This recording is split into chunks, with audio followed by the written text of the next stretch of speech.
Yeah. All right, we're live, y'all. Yeah, no, that was me for sure. Good Okay. evening.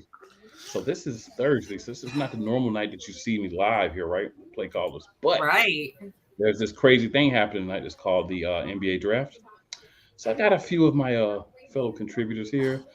And yeah, I'm just gonna chop it up a little bit, talk some picks. If our teams happen to pick, I'm sure we'll give a little bit more passion and detail about those picks. But we're just gonna talk about everything that should be happening tonight, everything that does happen, and reacting to what actually happens. And we may have some other people pop in, maybe some people pop out, but you know what? It's all good because it's NBA draft, and whenever it's NBA draft, it's always a happy time, especially if your team is the champs. Let's go. Oh, good gracious. Y'all give it a break. All right. Steve and I have tried really hard for years to get the number one pick, except Steve's team keeps getting the number one pick and doesn't do anything with it. I just wish I had some gear to just float in here, but I don't. I went to a store in Denver. They were out of it, not surprisingly. At least online shopping. Oh, I have stuff coming. I was just seeing if they had anything.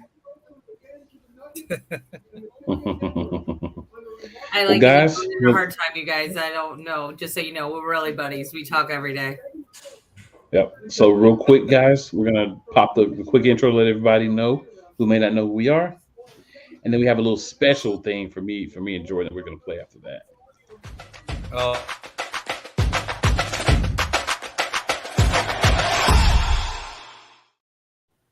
To win the NBA championship. And here we go. Lowry looks in. Inbound. Over Sturz. Lowry three. That one misses. Rebound down to KCP. 8 seconds left to go. Casey's across the timeline. And he'll dribble it out. The 47-year wait is over. The Denver Nuggets stand on top of the NBA world. They are champions. And Nuggets fans from sea to shining sea can rest or die in peace. Oh my God.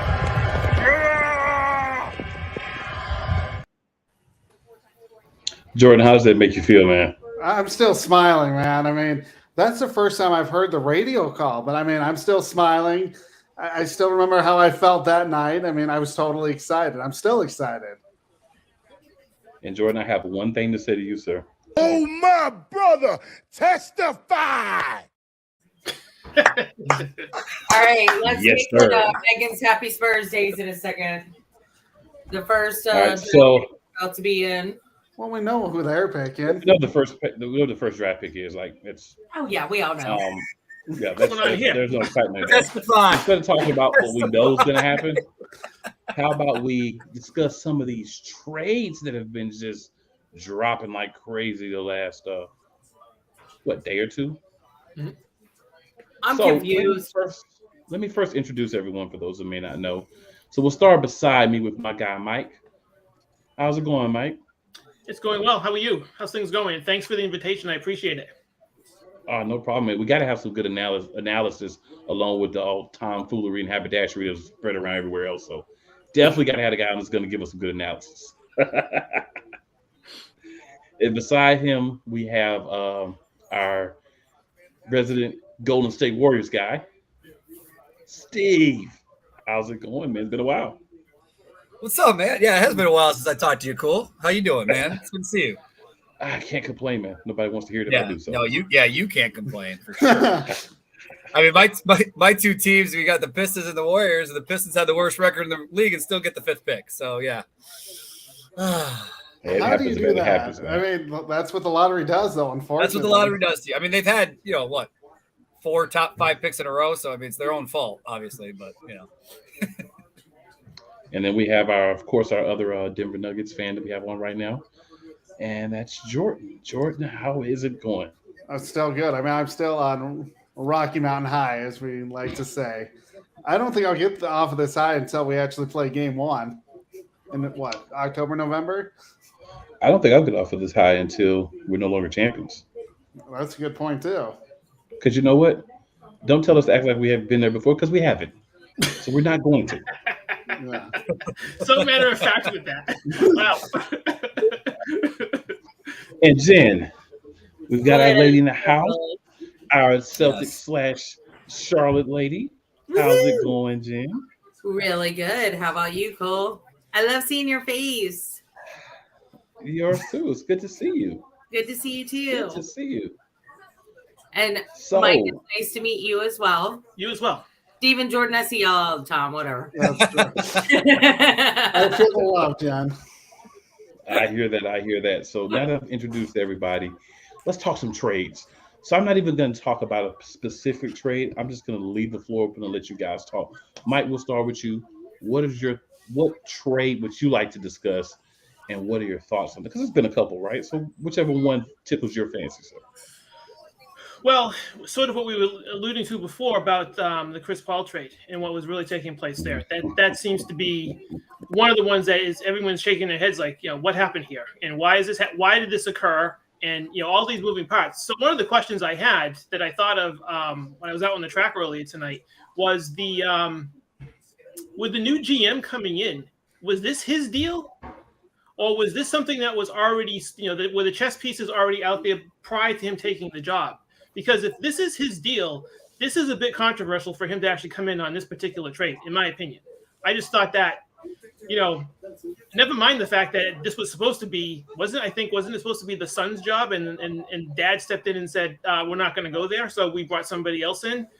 So thankfully that took place, because that would have been very weird as that goes on. So that has my interest as to why, and the dynamics as we were talking about earlier, the dynamics of that team. What does it look like going forward?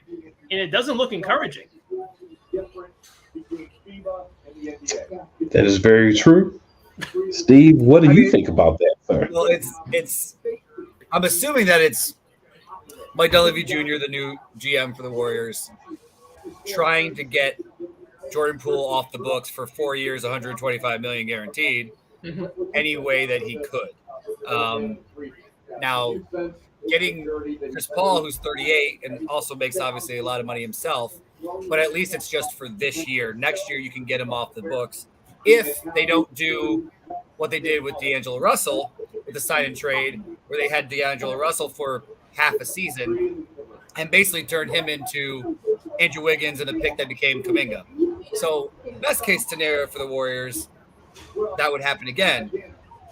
But my faith level in Mike Dunleavy Jr. is definitely not where it was with the past regime. So it's very worrisome. Basketball-wise, we were talking for a minute before we got on air, it doesn't make basketball sense, because Chris Paul obviously is mostly a pick and roll player, obviously, and he's very good at it, even at 38. But that's not what the Warriors do. And Steve Kerr himself doesn't like it. So it doesn't make a lot of basketball sense defensively. It makes them very subpar with small guards. I'm assuming getting rid of Poole that you have a better chance of re-signing Draymond. But if you have Draymond and Looney at the 5, basically, and then you have Wiggins at the 4, play at the 3, and Stephen and CP in the backcourt, we don't need a pause for this. We know who they're picking. I know. Are you sure? I was still holding a little glimmer of hope. I've got the number 2 pick. There is less we all than know 0%. this There's pick. less than 0% chance. The same amount of chance as Scarlett Johansson has of walking into my house right now. It's the same amount of chance. And I'm not gonna lie. Actually, I think you have a better chance of Scarlett walking in. Yeah, I would agree with that. So I do just have a so we follow are up being on the fair, Warriors thing, on the Warriors situation. What does this do for Draymond? Does this play? How does this play in with him as far as what takes place as that signing? Because that's the other thing that was kind of sticking in my head. That's another chess piece that they have to figure out. And I don't think this actually solves that at all. It does get Poole out of there, who he punched in the face, but that whole dynamic goes away. Yeah, that dynamic goes away, but obviously there's still no guarantee that he does re-sign. Obviously, He opted out of his player option, and maybe it's to sign a 3-4-year tops deal, in Golden State, to try to give this one more sliver of a little run. But I mean, you have such a small window, and I mean, obviously they've been competitive for a while now.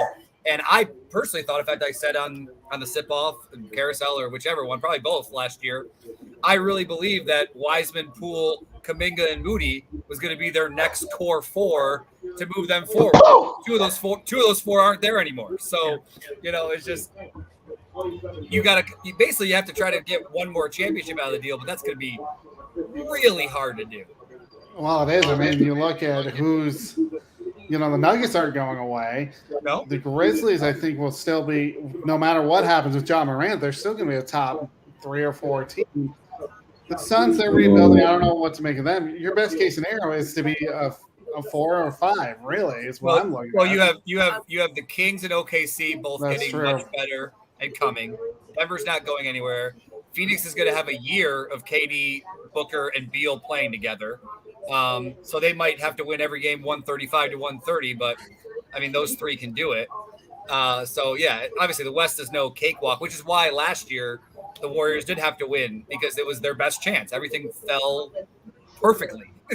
I mean, you did well with what you had. Yeah. I mean, four titles and get to 6 total and wins 4 of them. I mean, I'm not complaining. I mean, I hope that's what the Nuggets hold on a second, guys. Let's let Jen hop in here. What do you got, Jen?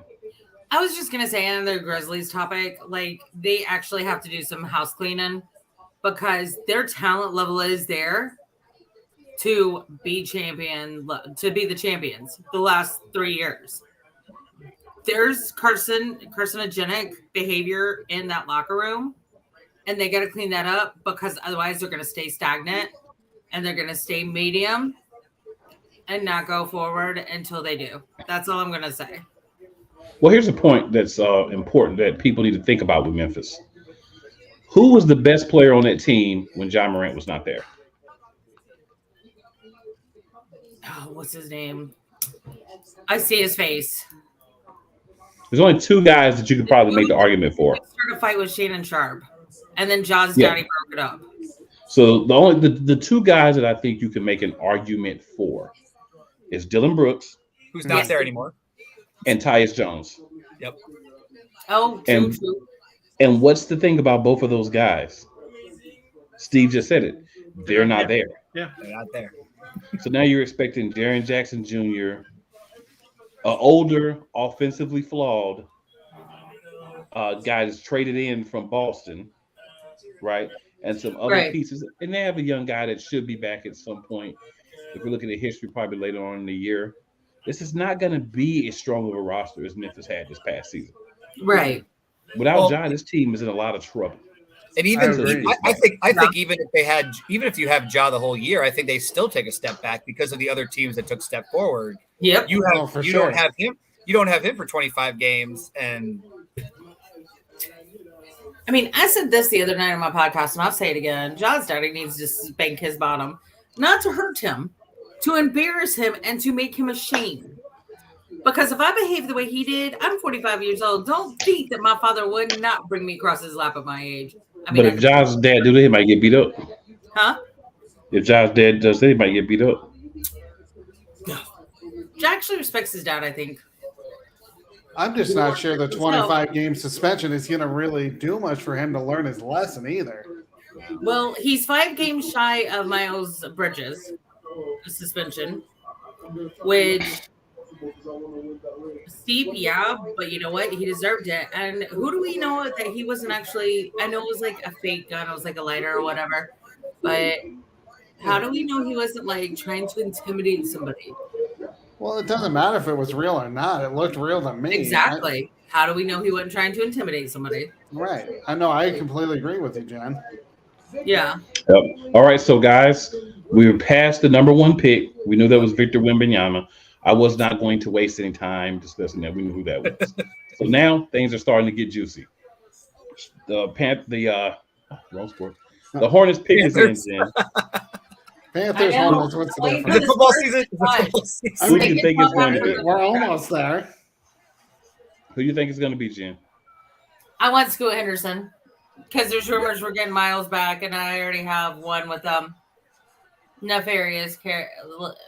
Okay, now Brandon only has alleged nefarious character flaws, but I'm just sick of that. I don't. Oh my gosh, this man literally had his face tattooed on the back of his head. Wait, who? Pictures. Yeah, on ESPN. Hey, Who do y'all think Pictures we're gonna yourself. pick? Scooter. I really think Scooter will be better. They're saying on local radio. I think they're going to pick who they're going to pick, but Scoot to me is the guy that I they would should agree. be picking. Did you But hear? here's the thing: I'll be the lone wolf. Brandon the Miller will Hornets be have done 100 this times before. better. He'll be 100 times better pro. 100 times better. You pro. can't guarantee that. You're trying to project. Well, no, You're of trying course to I can't project. guarantee it. Of course I Scoot can't is guarantee ready it. to play right It's my now. prediction. It's my prediction. Of course I can't Scoot is guarantee ready to it. play right now. If I could guarantee it, I'd be in NBA front office somewhere. I can't. Okay, I can't hold on. guarantee Which would be it. awesome. I would be happy or sad.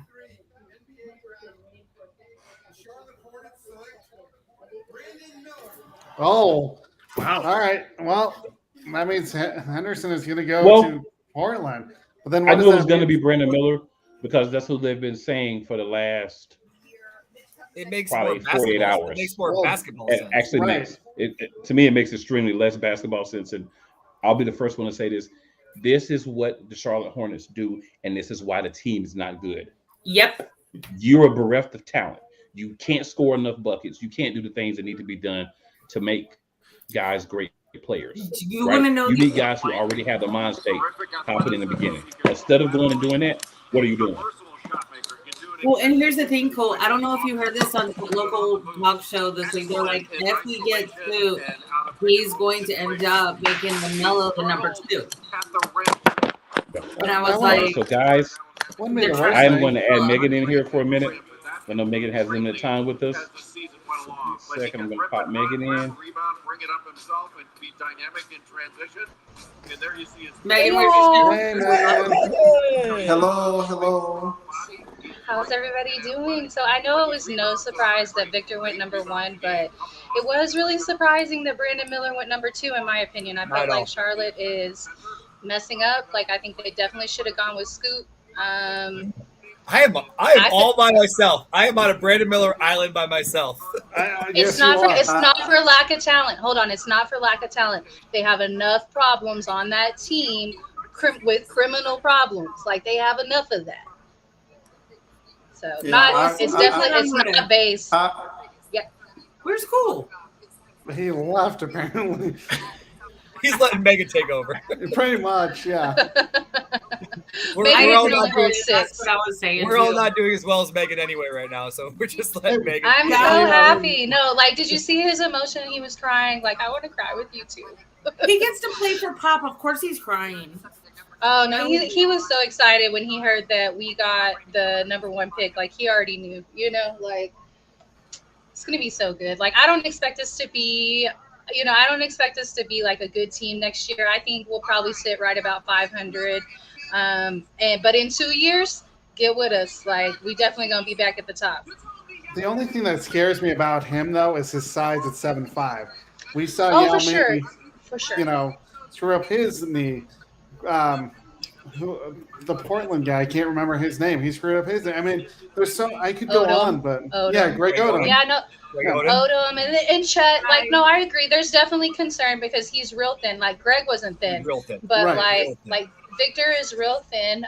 We know that there are some different things now compared to when Yao Ming was in the league, because KD had the same injury and he actually went overseas and had surgery, and they like fused his foot back together, and he came back, and even though he is injury prone, he did play quite a bit last season. So, like, I think you just kind of take it with a grain of salt and just hope for the best. It's a great pick for you. I'm happy for you, Megan. I'm really excited. After all the smack you were talking on Facebook, I don't believe you, Jordan. But I love you guys. What are you talking about? I will jump off. I'm going to jump off. We've had some family situations over this way, so I'm going to jump off.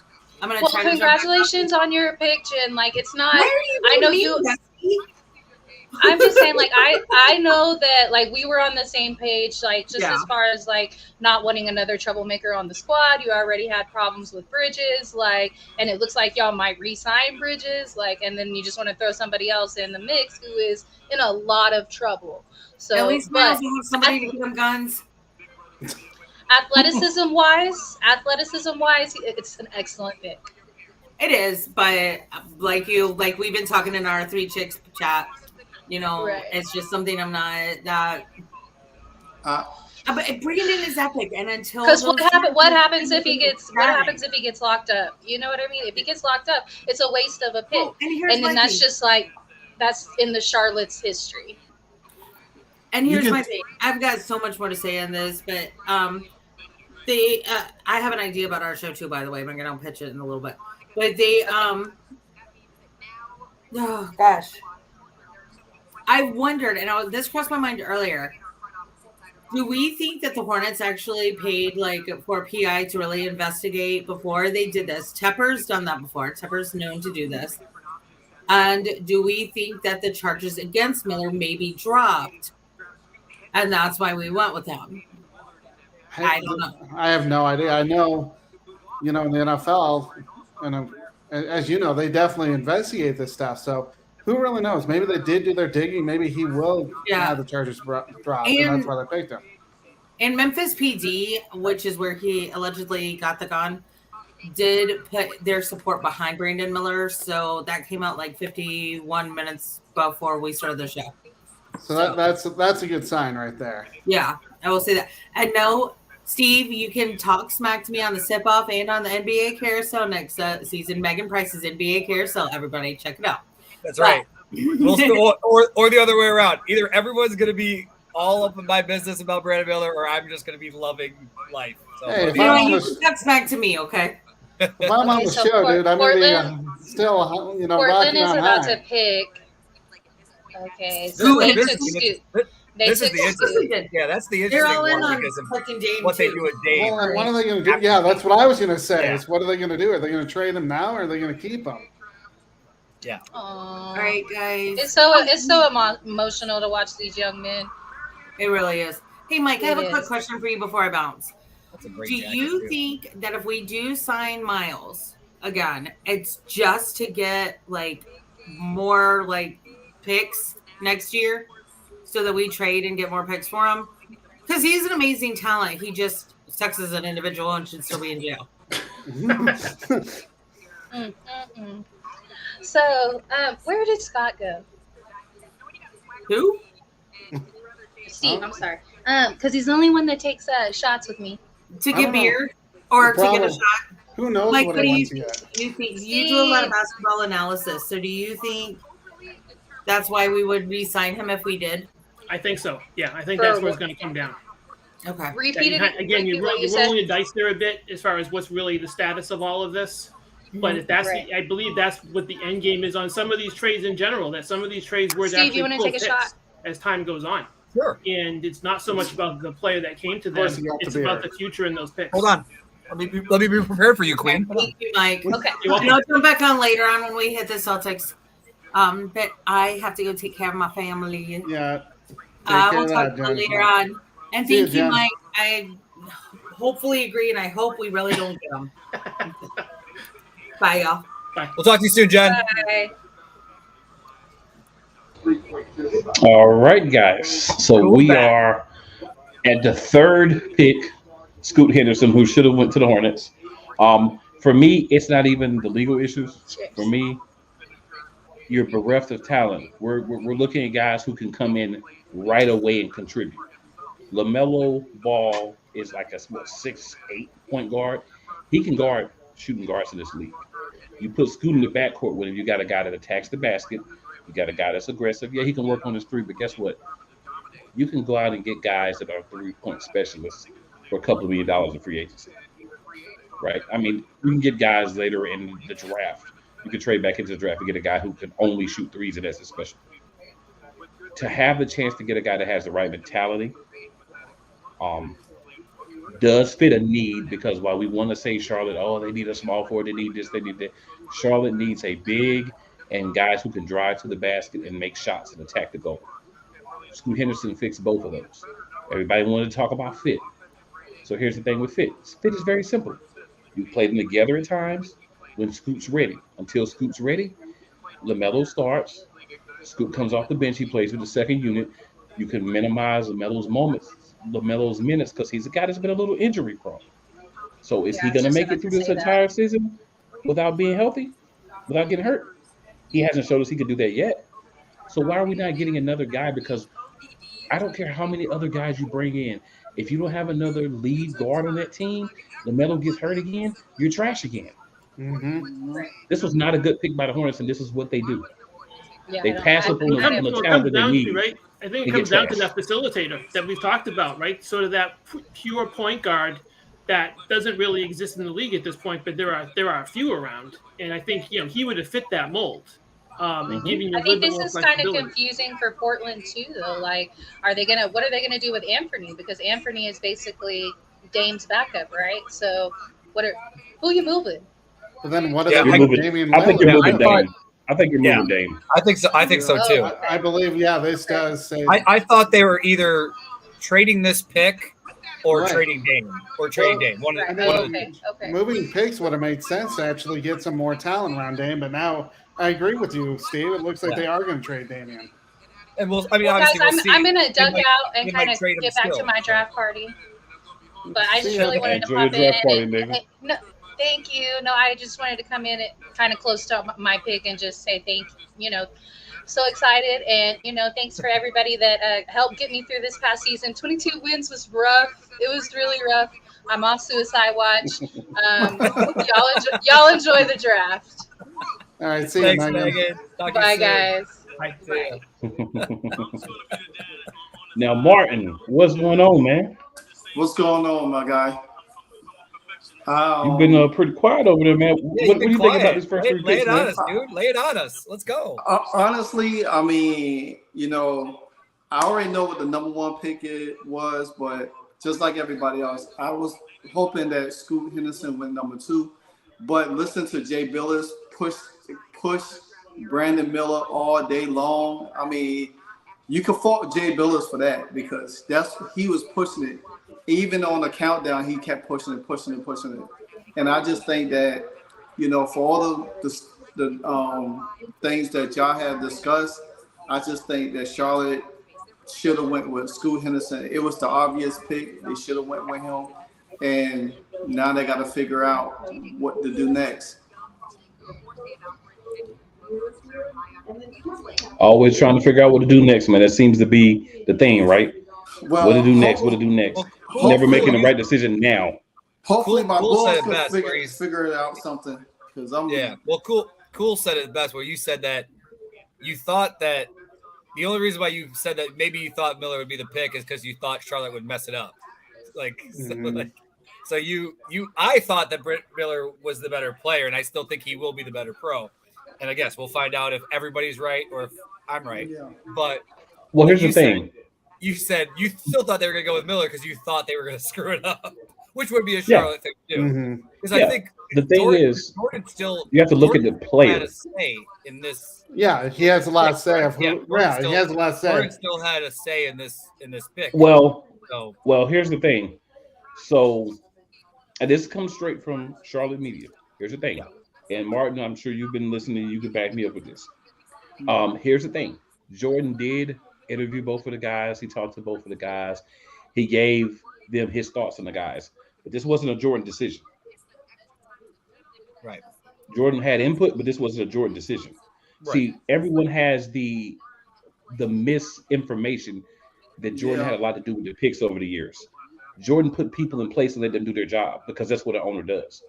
Michael Jordan never came into the room except for in Washington with Kwame Brown, and we saw how that went. Other than that, he's never been into the room and said, pick that guy. Or Kwame Brown. Right. So this was not a Jordan thing. Kwame Brown. This was a Charlotte Hornet brain trust thing. Yeah. That's a dumb brain trust. Wojo, Adrian Wojciechowski tweeted something out, and I got an alert from it on my phone while we were talking after the pick that Brandon Miller has always been the guy at Charlotte that everybody, president, GM, scouts, they're all high on. Everybody likes him. Correct. Whether you just say that after the fact or not, whatever. But no. They've been saying that, like I said, for the last 48. Amen. Hours or so. They've been saying that. We're gonna go to church. Amen. Got drafted, which is not surprising. So, that was the pick. That's one of the twins. Yeah, this was the right pick. Yeah, Yeah, that was one of the twins. That's the better passer and the better It's shooter. it's the better passer of the twins. There's a possibility that my Pistons will take the other twin right here, or they're going to take the kid from Houston. Who would you rather have, though? Escapes me at this exact second. Who would you rather have, Steve? I'd rather trade the pick for a veteran who can actually Cam help Whitmore. the young guys actually win some Thinking games. Cam Whitmore for Villanova? Yeah, or Whitmore. Yeah, Whitmore for Villanova. The kid from Houston. Or Jarris Walker. Yes, thank you. Jarris Walker. Or the other Thompson brother. Yeah, it's one of those three, or trade it for a veteran who can help you win. Because if Cade can stay healthy, Ivy, Stu, Duran, Wiseman, Hayes, like at least be more than 18 wins. Like I'm not asking for much. Well, you guys are young. They're gonna, grow into the NBA. They just have to be healthy, like you said. They are young. The problem is it makes more sense to just let them grow together and not. Your window is so small. Like it just. But they haven't. I really like Whitmore in that pick, though. If I was sitting there, I'd take Whitmore. Yeah. I would have took Whitmore too. Yeah, I agree. I actually agree. I saw one mock that had him. Obviously, everybody can put out a mock, and who knows what. But I did see one that had Whitmore, which I liked, and then I saw another mock that had Whitmore going like 11 or something like that. I was like, no, I don't like that. But I always love when you look at a mock and a player can go anywhere from 7 to 32. Right. That means they have no idea. Thanks a lot for that. Right. Yeah, exactly. Okay. This is fun. So any thoughts, guys, on Amen Thompson and how you think he'll fit on Houston? Since that's the pick. Amir Doko there as a coach, I'm sure that with all that young talent, I think he'll find his role slowly. I think he'll probably come off the bench. I don't think he'll start necessarily until he get some experience. But you never know. With Amanda, I think it's especially you have the right coach there. I'm not talking about what he did in Boston and all of that personal stuff, but the dude is a great coach, and I think coach. And I think with all that young talent, I think I see Houston being like how Sacramento is, young and going to be very, very, very exciting team to watch. With or without James Harden? Not quite next year. No, not next year. The Kings were just the 3 seed, so not quite that yet. Next year, but eventually, I'll say about get 2 into more that. seasons. Yeah, about 2 more seasons. Like the Rockets, Kings. Well, that's the thing too. You got to remember. In 3 years, the Rockets, Kings, and Thunder could be the 3 best teams in the West. Mm-hmm. Well, you got to remember something. They're not going to be the 3 best teams in the West because Denver's not going to win because Oladipo is 28. With their young talent, so that's not. It's not a situation where we're looking at Denver being right under age-wise under Golden State, sir. Mm-hmm. So they could be 3 of the better teams in the West, but they're not going to be 3 best teams in the West. No. Denver's going to be one of the best teams in the West for the next 5 years or so. I completely agree with you, Cool. I'm not saying that those teams won't be better, but there's not going to be 3 teams out West in the next 3 years that are going to supplant them. Yeah, Can they close the gap? Yeah. I figure Cool would say that with that big old Denver emblem behind him. And he's he's a fan, but he's also sports. He's also right. That's probably true. I don't know about 5 years though. I don't know about 5 years. Because 5 years, a lot can happen in 5 years. So no, Cool know why I'm messing with him because he is a Philly fan, and we do this with football also. So wait, who's your football team? I'm in the NFC East. I'm the Commanders. So oh my gosh. Don't be oh my god! Don't oh my gosh! He's a Giants fan. He's a Giants fan. I'm a Giants fan. Oh my god! He can say oh man. And Megan was just here, who's a Cowboys fan. I just can't get away from y'all. You would almost have the whole division. Yeah, we had the whole division for a second when Megan was here. Oh, that's true. We did. Sorry. Yeah, Megan's a Dallas Cowboy fan. Yeah. Yeah, she's a Cowboy fan. Yeah, you're right. You did have everybody. I swear I'm going to troll her to death this year. I'm trolling her, especially on Thanksgiving when we play them. Hey, just because just for a second, do you hate the Commander name or are you okay with it? I honestly didn't like it. I didn't want us to have Commanders. I was good with the football team. I was too. And I'm not even a Washington team. I was happy. The Washington football team kind of grew on me. I was like, I like the Washington football team. I loved it.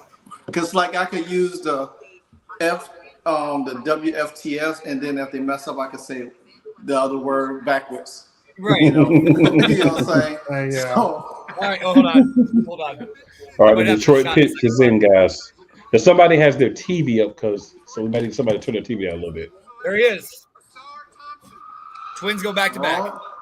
Back to back. I'm a little shocked that he went this high. Yeah. Me too. I'm a little shocked. Yeah. I do feel like it was a tad bit of an overreach. I think he's a good player. I don't have a problem with him being top 5, but this is so I'm gonna put all that to the side for a second. This is history making. We have twin brothers both drafted, not just in the top 10, but in the top 5 of the NBA draft for the first time ever. So that is awesome. Because Brooke and Robin were both top 10, but they weren't top 5. Right. I think they were both top 10. Yeah, they weren't. I think they weren't top 5. Were they both? I don't think both of them were top 10. Were they just both in the lottery? I think they were both in the lottery. Yeah, they weren't both top 10 though. So this is the first time that you have 2 in the top 10 and the top 5. So that's impressive. Mike, what do you think about this? What do you think about these first 5 picks so far? Well, I think that we talked a lot about what happened with the Charlotte pick, and that sort of trickles down and rolls over to the next pick, or actually the Miller pick rolls down to the next pick, and then I agree with you that I think this is a bit of a reach with the Pistons at this point, because again I'd seen Whitmore play enough, and I liked his skill set, and I thought he was the guy for them, just based on how they're built.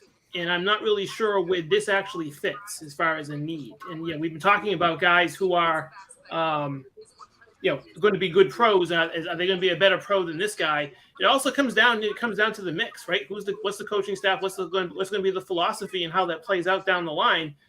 So what's interesting about tonight is it's all this projection on what we think about the player coming in, and a lot of it is just the resume from college, right? And you start getting into trying to do the analysis over what size, where do they really fit, their skill set, and how it actually plays out. And even going back to the number 1 pick, right? There's that odd fit, and you have this looming conversation about, is he durable?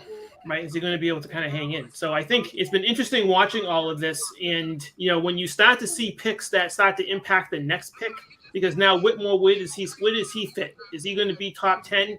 What is the direct need now? And you're looking at Orlando. That's not a bad combination with Paolo there, right? That'd be pretty cool to see that.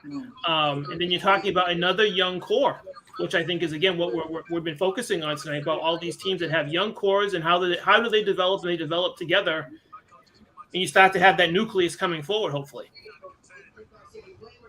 Yep. So we got our first comment, guys. My guy, Rod on Central Podcast says, "What's up, Rod?" He's a big Lakers guy, so we'll probably get some comments from him as we get closer to the Lakers making a pick. Oh man, cold-blooded, but not necessarily untrue. Yeah, I agree with you, Mike. I also thought about the fact that what we've seen here is in the top 5, we've had 3 G League players drafted. So we're seeing people say, you know what? Let me take guys that I kind of have seen play against some at least low-level professional guys, grown men versus just other college players, right? These are guys that we've seen a lot from. We kind of know them, right? We know Victor Wembanyama was going to be number 1. We knew that. We knew that Charlotte was going to make the wrong decision for the roster because they're Charlotte. All right. And here's the thing. And I want to address what Steve was saying earlier. He could be a great player for Charlotte, but he still wasn't the right pick. Because you have a point where, like I said, injury issues. You still need a secondary ball handler. You don't have that on the team. Who's your secondary ball handler? Terry Rozier? That's not what he does. He's a scorer. He's a shooter. So we hear all this, Charlotte had bad shooting. Charlotte needs to get a bunch of guys that can shoot. They had bad shooting because they had nobody to give the dad blame ball because the metal ball stays hurt. And you don't have another guy. You got a guy you can get on a cheap contract. You don't get him. You go with the guy that has potential. Michael Kidd-Gilchrist had potential. What happened with that? Because here's the problem. Quick. Not only do you need potential, but you need somebody to coach you up. Who's going to coach these guys in Charlotte? Hold on. Hold that thought, Cool. We got to pick.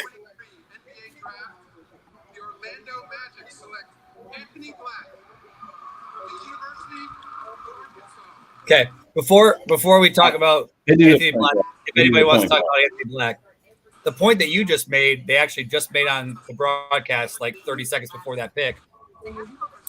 Brandon Miller was the only player in the top 5 who played college basketball. Mm-hmm. You have 3 G League guys and obviously a guy from France who's been playing professionally since he was 16, whatever. Yep. So guys that are playing, like you said, grown men playing professionals, and bigger picture, and we'll have, as the draft goes on, we'll have obviously more time to talk about this in between picks, whatever. Bigger picture, I wonder if this does help the G League and, having a TV deal and ratings, and where you say, NIL helps obviously college kids, but maybe you say, hey, yeah, I'm going to make $1 million, an NIL deal, but I still got to go to class if I do that. Let's just go G League. I'm still going to be playing on TV every game. People are going to watch me.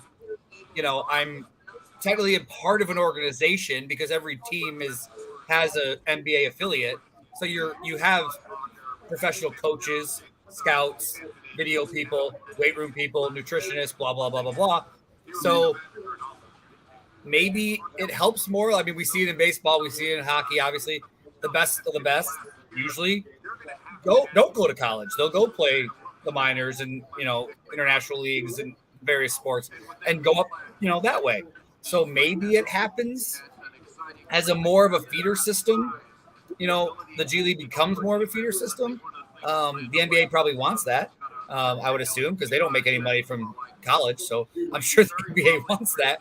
But I think that will be very interesting, bigger picture, long term, when you do see 4 of the top 5 picks did not play American college basketball. And to your point, you can see these guys develop. So, it makes perfect sense what you're saying, Steve. Yeah, and see them develop against. I have a couple of thoughts on that.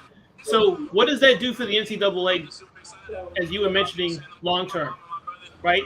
And then what does it do for the NBA when you're starting to introduce younger guys into the league?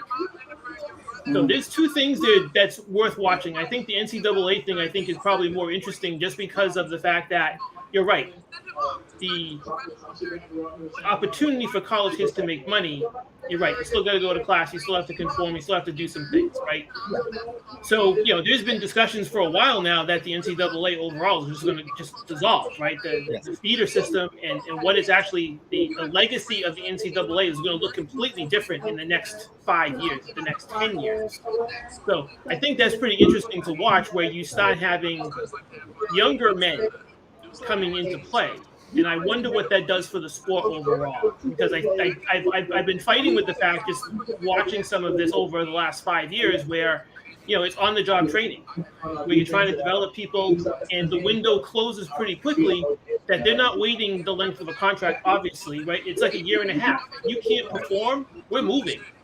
So, the opportunities, the windows, as you were talking about, windows for franchises and teams and rosters, those players coming in, it feels like those opportunities and that window gets shorter for them. So it gets to be much more immediate, I think, for them going forward down the line, where it's much more immediate, where you have to develop and you have to really prove yourself quickly. So I think the dynamics of that sport, of the professional side, changes a lot.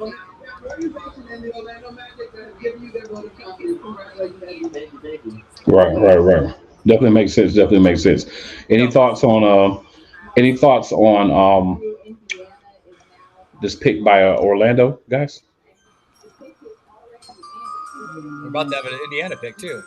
We're getting behind here, guys. We got to keep up. Appreciate you, Steve McCain. Kind words. All right, who we got for Indiana? Ooh, okay. Another non-American college player, though. So we're two college players in the first 7 now. This is pretty cool, though. That's pretty cool that that's happening. I don't think anybody saw this. Because that's Victor's teammate. That's Victor's teammate. Yeah. And so I've seen mocks from him still being available in the early 20s. Yeah, I did too. Yeah. So this is another interesting thing that I've been following. So Koulibaly, of course, everybody's been watching him as they watch Wembanyama. He did not move until the last 4 days. 4 days ago, he started shooting up mock draft boards from late first round, mid first round, top 10, like yesterday. What's crazy about it is great athleticism, but still an unproven player as well. What I think is going to be interesting is translation of his game. We hear a lot, and the ESPN does a great job. I'm not listening to the broadcast. I just have it on. I'm not listening because I don't want to hear them praise every player like every player is going to be a star in the league. What you have to look at is the deficiencies of these guys. When you're like watching tape, going through and reviewing, and not to discredit them, but just to say like, hey, this guy, he does these things, but there's things he can do better. When you're playing with Victor Wembanyama, it hides a lot of your deficiencies, right? Koulibaly benefited greatly from that. And I'm not upset with him. I can't believe it's a better pick than Charlotte's pick because it at least fits a need. But I think it's the right pick for a team that can. I don't want to use the wrong wordings here. For a team that can stand having a guy be high upside, but if it doesn't work out, we still have some other guys, so we'll be okay.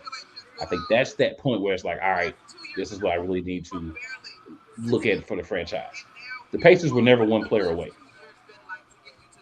But if Koulibaly can come in and be the guy that we saw when he played with Wembanyama, which I don't think either one of them are going to be as good without being together,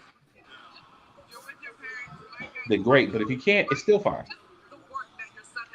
Back to the last pick. Orlando needed a point guard. They got a point guard. I mean, that's literally my thoughts on it. They needed a point guard. They got a point guard.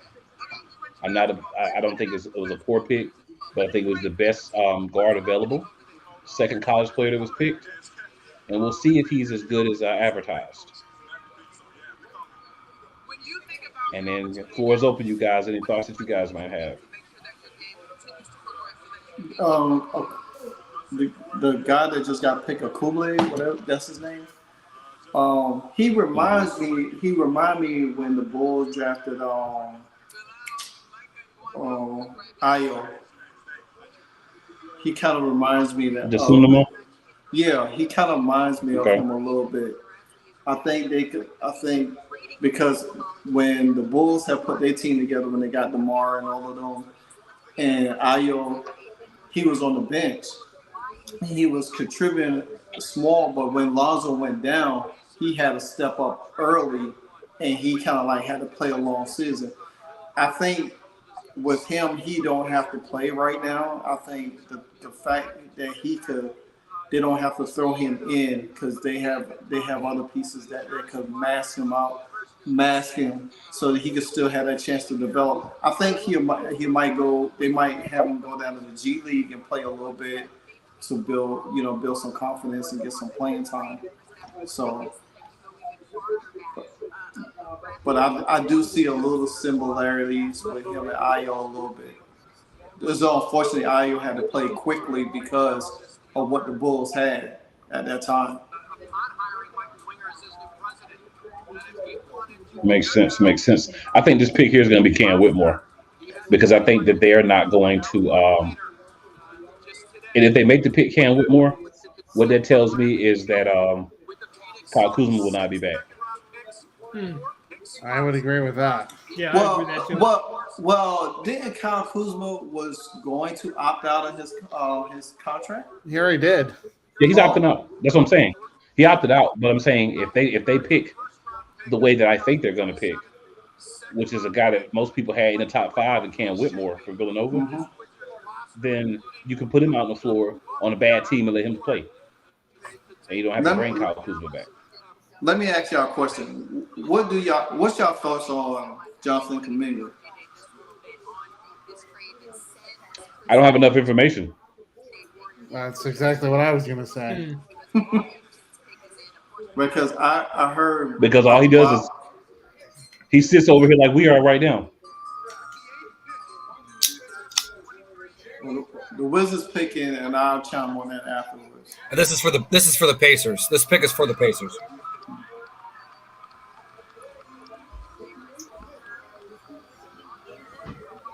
Yeah, that's one of the guys that I thought the Pistons might take at 5, but yeah, allegedly this pick was for the Pacers. So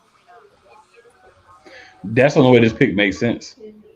Yeah, so basically the last 2 picks, 7 and 8, are flip-flopped. Yeah, so Walker's going to the Pacers, and Victor's teammate is going to Washington. Koulibaly. Having trouble with that one, huh?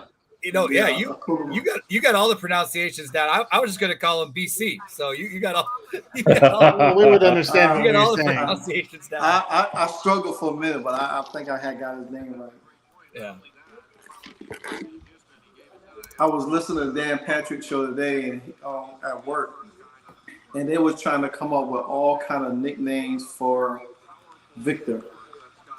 Oh yeah. And it was, I mean, they was going crazy. I was like, man, just say VW, just VW or whatever. That would make it so much easier. Trying to get his man these crazy names and all of this stuff. Dan Patrick's show is so wild. I mean, I'm telling you. It's one of the better sports shows out there in the morning. Yeah. For sure. I'll say this. We haven't really talked about Wembanyama, right? So one thing that Wembanyama said that's very interesting to me is the fact that he said he doesn't feel like he needs to worry about putting on any weight. Mm-hmm. And all I'm going to say to that is this.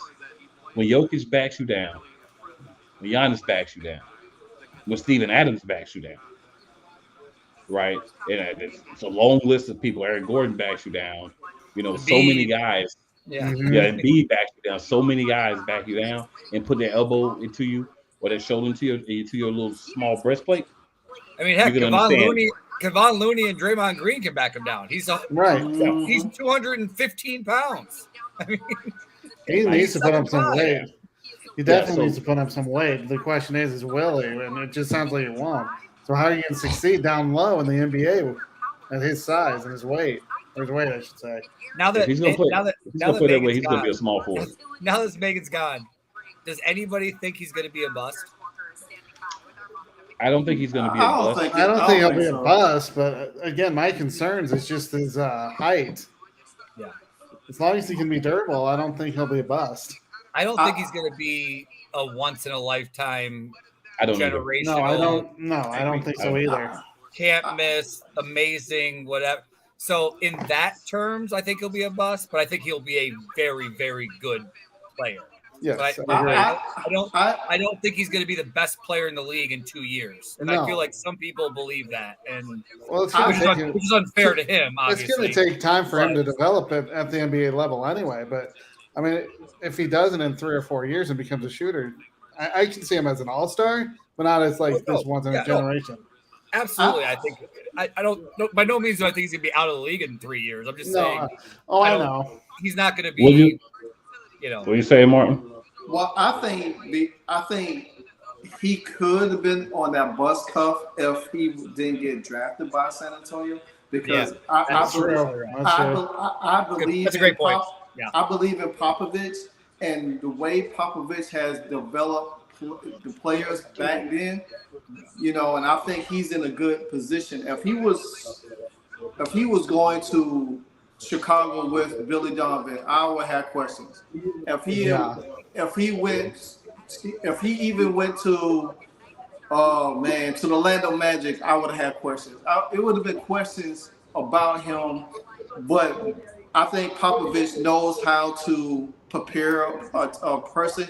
If you go back and look how he did Kawhi Leonard back then, Kawhi Leonard couldn't shoot at the time. He made him play defense. I think Popovich is going to get Victor to put on some weight, and I think he's going to be more of a defensive prowess because he has the offensive game. Mm-hmm. He's going to want him to play defense. If he learns to play defense the way Popovich teaches him, I could see him kind of like trending like how Giannis did when he came in the league a little bit. So it takes some time, but then exactly. Yeah. So the Spurs, like you said, because the Spurs have had arguably the best luck with foreign players of any team in the NBA. Absolutely.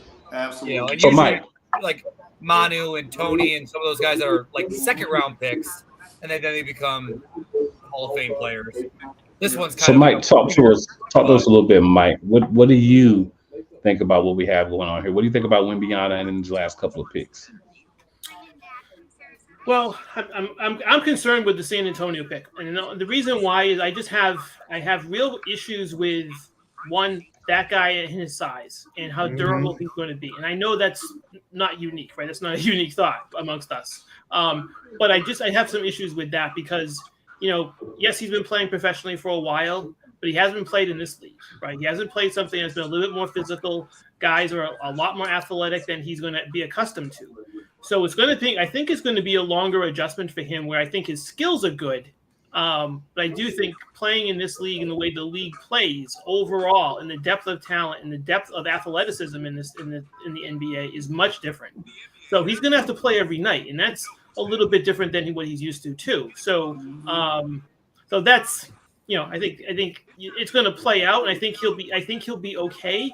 But I am concerned with the hype over all of this that he's going to be this transformative player for the league, and everyone's going to look at this, right? And that's a little bit rough for him as a young guy coming in, where those expectations I think are a little bit unrealistic at this point. We have to see. And one of the things that's going to happen is, and this is where I have some fault with ESPN on some things, where all you see is highlights. If you watch him play for a game, you're going to see flaws, right? All these players coming in have flaws, and they have to address them. So, yeah, I think Popovich is the guy to actually mentor him and teach him. I think that's one of the things that's going to come to him, which I think is great for him as a player to be taught. Because you're right. There are organizations that are just not built that way. They don't have that piece to actually teach someone, and that's a big part of this. I think going forward. As far as the other picks, the pick as far as where Black went, as far as the point guard, I think it's a need, right? You need that there. And as far as how he's going to develop, I think he'll be fine because I liked him as a guard in college. I thought, he's probably a little bit undervalued going forward. But we're looking at one of those guys again who's a guard, right? He's not anything else. He's not a stretch. He's a guard. So let's see how that works out. Where I think, as I mentioned earlier, and I've been strongly feeling this, that the league is going away from that. The league doesn't really want that just because of what's coming out of college, what's coming out of the G League, what's coming out of AAU. Everybody's a stretch something. And that's just really hard for teams to take on, and having that many stretches where you need someone to handle the ball, someone to make some decisions. So I think he's that guy. Makes sense. All right, so the next pick we got in here.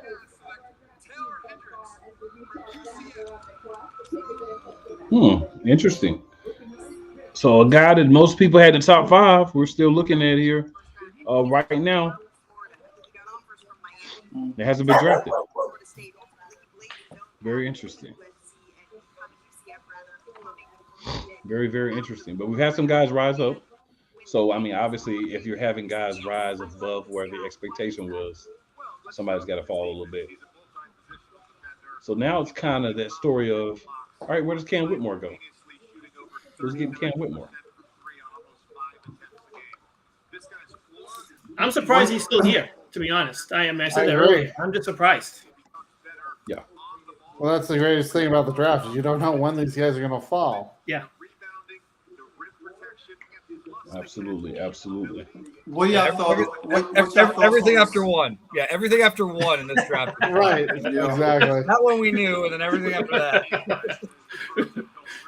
What y'all thought? Guys, I'm going to step away for a minute or two here. What's your thoughts on CP3 going to Golden State?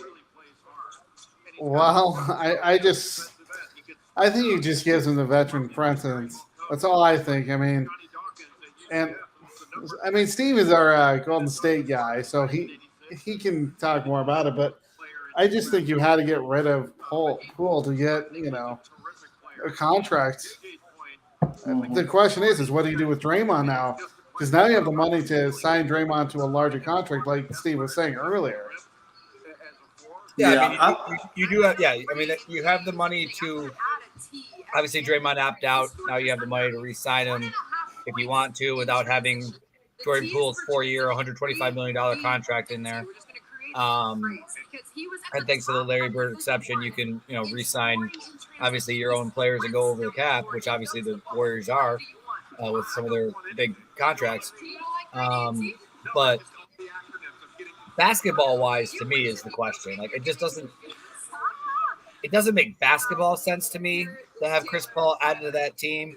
I mean, Steph is already somebody. I mean, I love Steph Curry. I mean, the Pistons already picked, so I'm about to take off my Pistons jersey and throw on my Steph jersey. But like, he's obviously not great defensively. That's the nice way of putting it. He's a defensive liability. So it's one thing to hide one guy. It's hard to hide two guys, And if both of your guys in your backcourt are both under 6'3",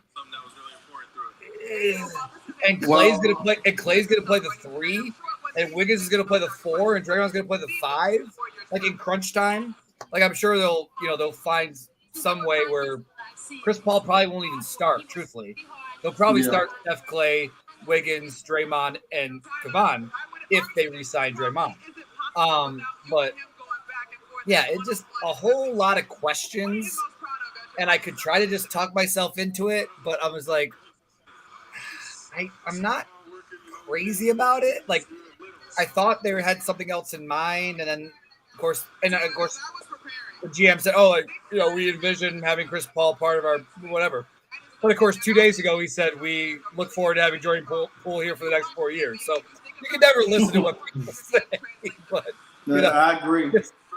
Well, the reason why I brought it up because when I posed a question about Kuminga, I read that the Chicago Bulls, the Golden State Warriors wanted to trade for Alex Caruso during the trade deadline last year. So now, with all of this going on, I read that would the Bulls be interested in asking Golden State, hey, do you want, what you think about Alex Caruso for Kuminga? I'm sure they're gonna have to give Golden State something else extra, for getting Kuminga. But that's a defensive person that Golden State Warriors could use, to help mask Chris Paul and Steph Curry's defensive liability. Because Clay can only, Clay's still trying to get back to Clay. He's not fully Clay yet. We kind of witnessed that in the playoff because Sacramento was torching them all over the place. So they're going to need more defense. And Draymond, you don't know where his head is going to be at in the playoff time because he could get kicked out at any given time. So they need more defense help than more offense. I think that's my analogy for that. And you have like that. That's the thing is, as much as when they were winning, as much as you scored and Steph was great and Clay was great and blah blah, and even when they had KD, they were great.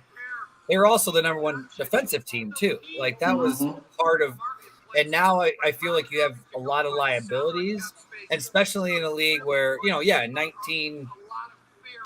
I mean, I'm 40, so like I've been watching basketball for a long time, but like in the mid 90s, your point guard 6'1", your shooting guard 6'5", your small forward 6'7", your power forward 6'9", your center 7 foot. Right now, your shooting guard 6'9", and your point guard 6'6", and so like if you have a guy who's 6'3", maybe trying to guard somebody who's 6'7" or 6'8", if you're smart with the basketball, you just invert your guards, you post them up, and you go to work. So, basketball-wise, it's confusing to me. But I definitely wasn't expecting it. I'll say that. I definitely was not expecting the Warriors picking up Chris Paul today. I will definitely say that. I kind of expected that for a while, but Kendrick Perkins, he kept advocating Chris Paul to go play with LeBron and the Lakers, and I'm like, Carson Wallace, guard from Kentucky. The Lakers wouldn't have been a fit either. We saw what LeBron did with Russell Wilson. Exactly. I mean, not going into anything else about that because there's no reason to talk about him right now. There's other things going on, but LeBron is the point guard. Like he's the one. I mean, I know he doesn't play, but he's the one that you want the ball in his hands, right? Making decisions, passing. Like I know people say I'm a LeBron hater, but like I will always give him credit for that. He's an amazing passer, has a huge basketball IQ. Like I don't want him sitting in the corner. Like Chris Paul runs a pick and roll with Anthony Davis. Like that would make no sense for the Lakers. Like that would make zero sense. That's why it wasn't a fit. Yeah. And I've heard those rumors, and it didn't make sense to me. I mean, there's already rumors that LeBron you want to get rid of AD. So it's just the Lakers is dysfunctional.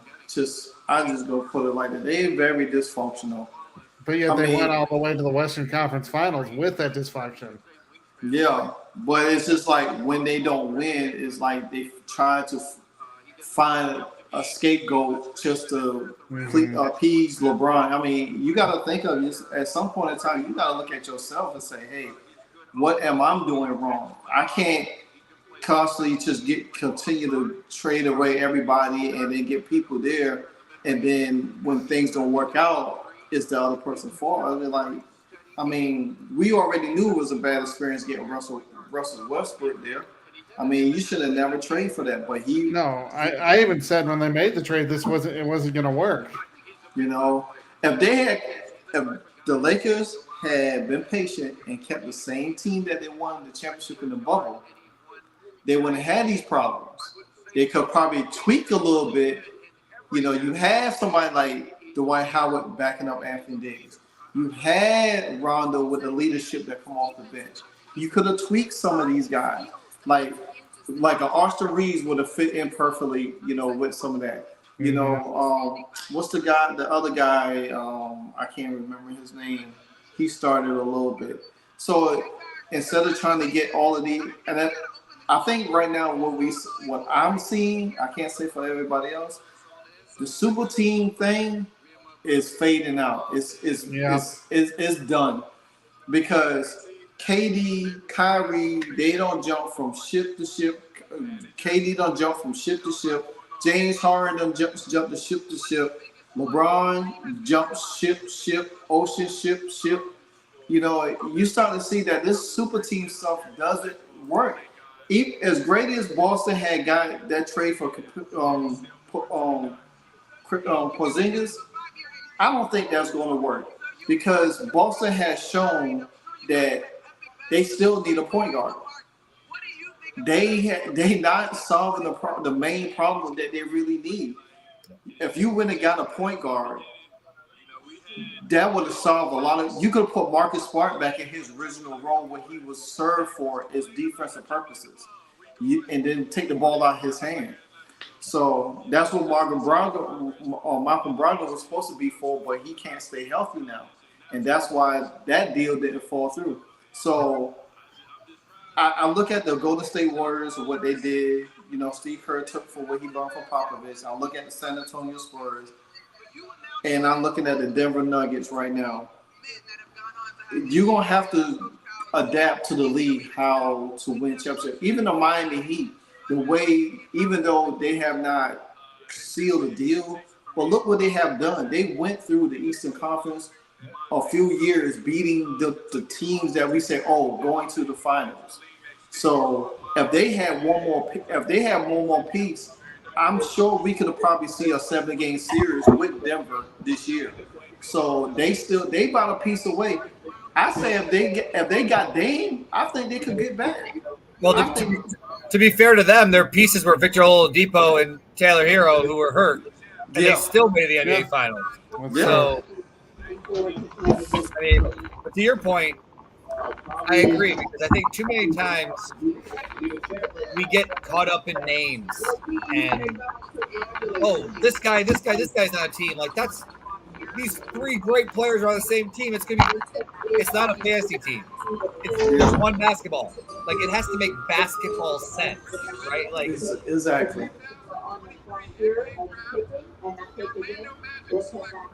Jet Howard. Okay. He's got to make shots. He's got to make shots, or he's.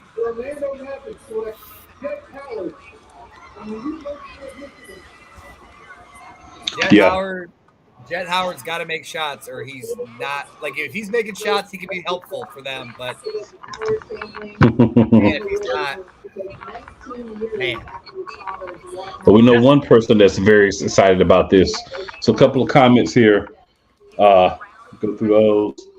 So Rod Sister says, Celtics messed up firing coach Ime Udoka. I mean, I can't argue that one. Yeah, that's pretty simple. And then Marcus Smart is an upgrade over Dylan Brooks. I'm gonna have to reject that. The reason I'm gonna reject that is offensively, he's definitely not. Mentality wise, he definitely is. Defensively, Dylan Brooks has more defensive flexibility. So I'd say I disagree overall, but he'll be better for the locker room. Yes. And then Ronald Sister also says we need to talk about KD GM skills. They're better than LeBron, sir. They're better than LeBron's. That's what we can talk about. Can we talk about the Wallace pick that goes to Dallas and what that means for that court and what that looks like? Because absolutely, he's a pretty good guard, right? I think he's going to be a prototypical guard for them and actually a good defensive presence where that team has no defensive presence whatsoever. And I don't know, I can't imagine that this is something that's going to leverage and them look away from Kyrie at this point. But I do like that pick. Because there's this whole thing. There's been all this discussion about Kentucky guards and what they can do in the NBA. So it's he falls into that pedigree, and he's a nice guard. I've liked him for a while coming out of high school and even in college. So I like that pick. Hey, that's what it is. Yeah. I would agree. And was obviously bigger picture for them is obviously does it help you contend and be better to keep Luka? Yeah.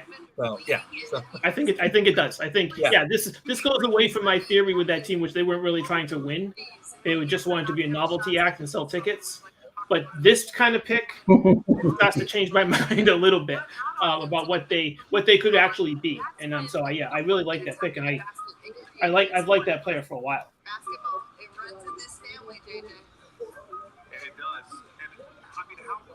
This is interesting to see Howard's son because he's a 3-and-D guy.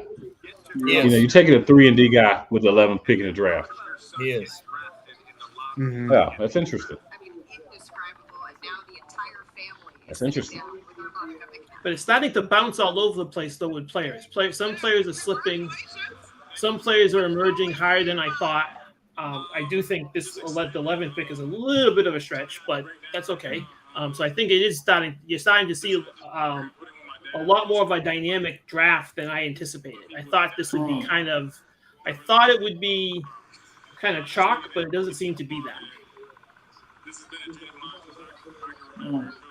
So we have to address Rod here, because Rod is one of those guys that LeBron can do no wrong, and everybody else doesn't. We like to call them Bronsexuals. He did win all the places he's went, but when you go and always play with at least one other bona fide superstar, and in the case of everywhere but LA, another big three, it helps. In LA, you had a lot of veterans on that team. And it's not to knock LeBron, but let's not pretend that LeBron's fielded great teams that he's tried to get together every year.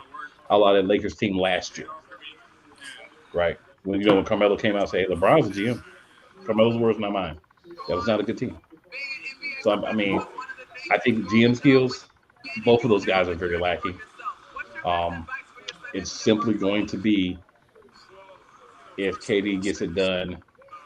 But it's hard because KD's coming up in an era where teams have been building themselves, right? There's a lot of different ways you can go with that. But I'm just going to say that, and I'm going to slide it back over to the draft because we don't want to give LeBron any more time than he needs to have.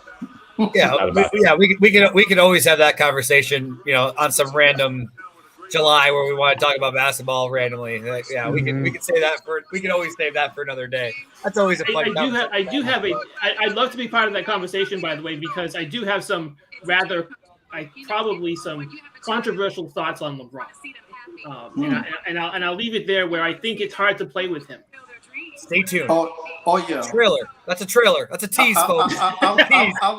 Listen. I like when you go. Don't get me started. Trailer by any means, but it is a teaser. I like where you going with that. Definitely. Hey, cool. Let's make it happen all-star week of baseball where there's nothing else going on. Let's get on a show. There you go. Let's do it. Hey, free agency will be over. Yeah, that's the perfect time.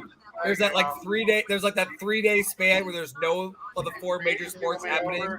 That's the time. I agree with you, Steve. That is the time. That's the time to do it. All that fun stuff. Hey, Rob, I'm just gonna let you know. Your Lakers roster did the best that they could last year. Congratulations for them for getting as far as they did. But don't expect it to continue. Trust and believe. Yeah, so we're getting to OKC at 12 here. Yes. So who do you guys think OKC is going to pick at 12? I don't know. I just know that Kobe Buffkin's about to get picked by Toronto at 13. That's all I know. But other than that, I don't know who's going at 12. I couldn't tell you either. Is it going to make it to 13? Maybe they pick Buffkin at 12. Maybe OKC takes him right here. He doesn't make it to 13. Maybe he doesn't make it to 13. Yeah. But if he's there at 13, Toronto's taking him. That is all I know. I'll tell you guys, if things have went a little shocked. different than I'll be shocked if it doesn't happen. I'll tell you guys one funny thing though. So I have a couple of the mock drafts that I was looking at up, and guess what? I saw recurring on a couple of the mock drafts. Ironically, Jett Howard pick 11 to Orlando.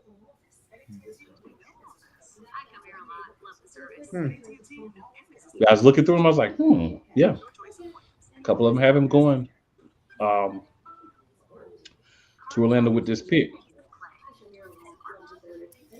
That's always a fun game to play, though, is just pull up a whole bunch of mock drafts and just see how many picks did they actually get right.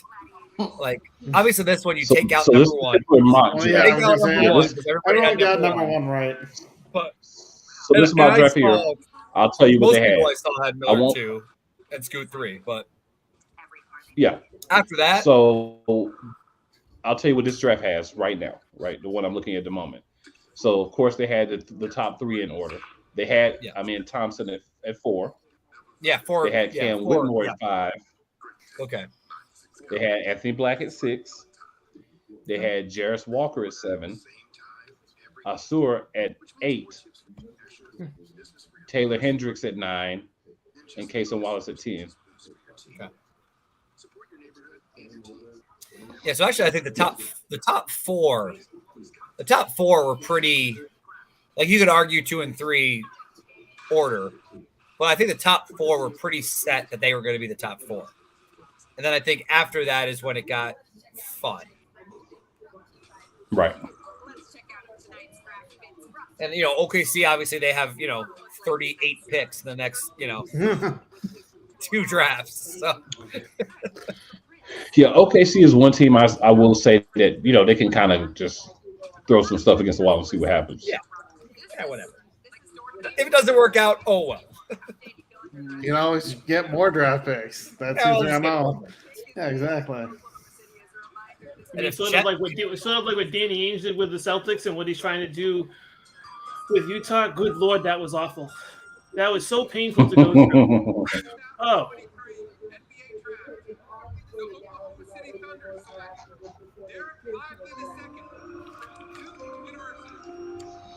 That's not a bad pick for them because they need a big. Yep. Mm-hmm. I mean, if we're not counting Victor as a big, that's the best big in the draft. Right. I mean, you know what I mean? I know Victor's 7'5", but he's not really a big. So, that's the best true center in the draft. If I can, I know we don't have positionless. I know it's positionless basketball now, but that's the best true center in the draft. So, I want to slide back to number 10 right quick because I think we all agree this is the best traditional big guy that was anywhere near the draft as far as a 5 goes. Yeah. Wembyana can be considered a 4 or 5, whatever, but that frame is not going to hold up. 3, 2, whatever. I think he's really like a 3 unless his frame gets bigger. Really, but I like Wallace at 10 to Dallas because you need another guy to handle the ball. I lie what the Hornets should do with Scoot Henderson. You get another ball handler. You got a ball handler, you get another ball handler. You need 2 solid ball handlers. You either got to run the A team, you got to run the B team, and sometimes those 2 guys can play together.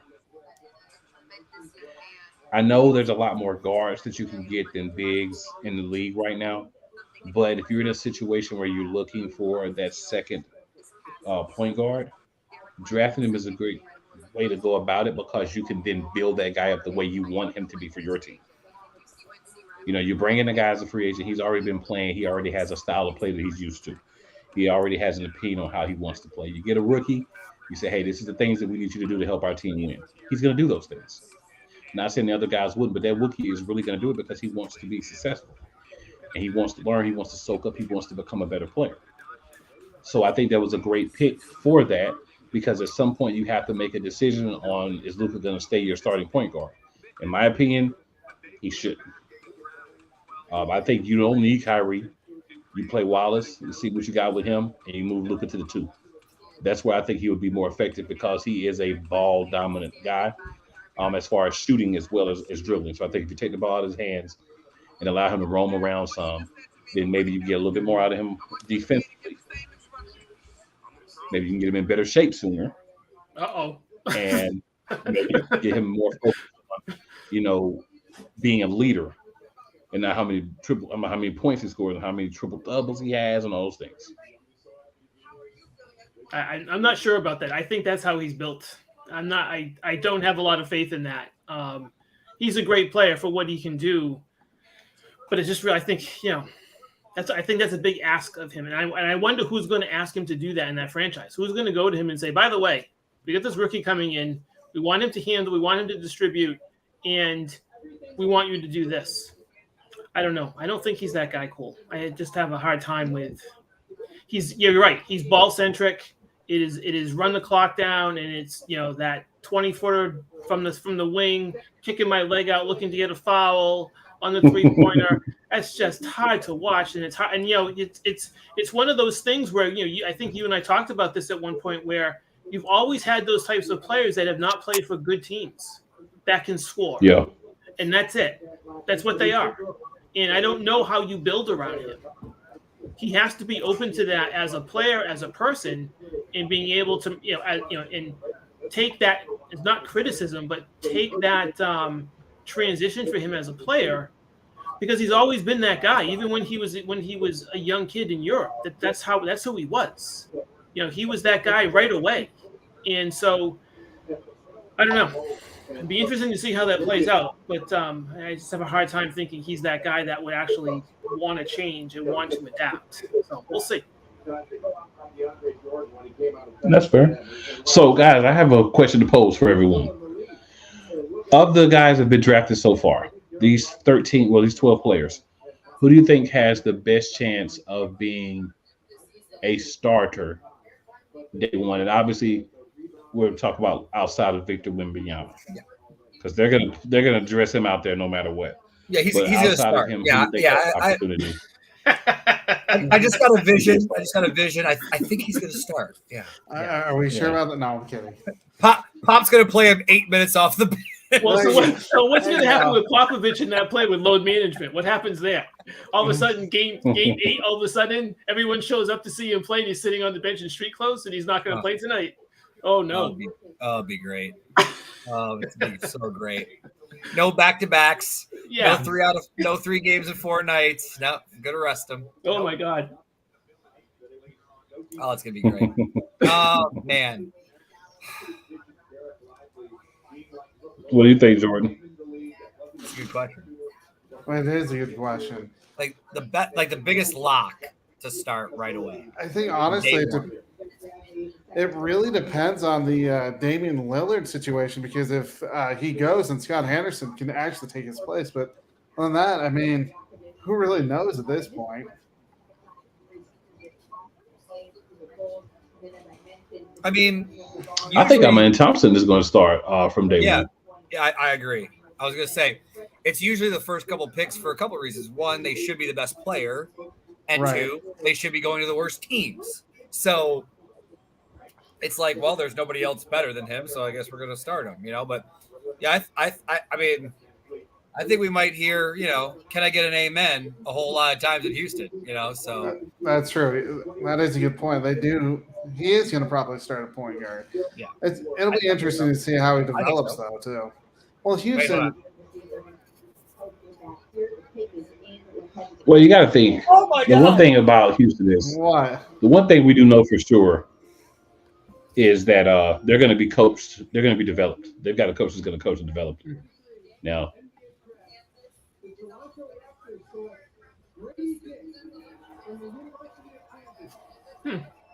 wow. So this was a smart pickup, actually. Mind blown. Grady Dick was a smart pick because it's a little early. I'll grant you that, right? But for what they needed, right? Mm-hmm. One of the things that We have a Toronto trade here, needs too, to by the see- way. Sorry. No, go ahead. I lost it. I tried to open it on my phone and it went away. So I saw it, I think. So Lively went to Dallas. Sorry about that. I opened my mouth up and it didn't open. Sorry. I'm trying to verify.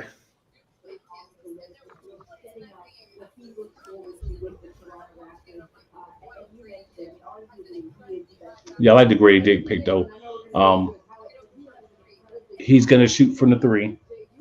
He's going to compete defensively. Doesn't have the same obviously athleticism as some guys, but he's going to be everything that I think that they are going to need, especially with losing Van Vliet and what he does. And he's going to be able to learn because it's not going to be a good team either. It's not going to be high expectations placed on him day one because it's not going to be a good team. All right, let me see. I'm checking one other place here, see what we got. I'm not seeing anything recent. Yeah, it came. So the Mavericks dumped Davis Bertrand's contract. Oh, there you go. Yeah, so it is correct. He is correct. Dallas is getting the number 12 pick. Oklahoma City is getting the number 10 pick, which is Cason Wallace and Davis Bertrand's. So you are correct, Mike, and that there's a swap there. So Derek Lively is actually going to Dallas. That's a little different. Well, it was interesting. I think one of the mock drafts I had seen, Wallace was going to Oklahoma. That's one of the things I had seen with Wallace. So they got what they wanted, essentially. It goes against my whole theory about Wallace going in there to help their backcourt and try to create some other philosophy with players. But Lively alone. The problem is guys can't play.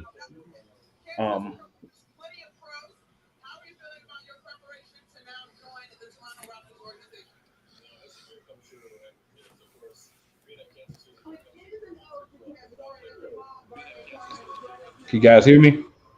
Yeah. Now we can. There we are. There we go. Guys can't play with Luka. Back Guys on can't track. play with Luka. That's, to me, he just, the way he plays, it's just not conducive to other ball dominant guys or guys that need the ball in their hands, whether they're the post, whether on the wing. He's just a very non-ball dominant. He's just a very ball dominant player, and I think you have to have certain players play with him. And I don't know if Lively is that guy, but we'll see.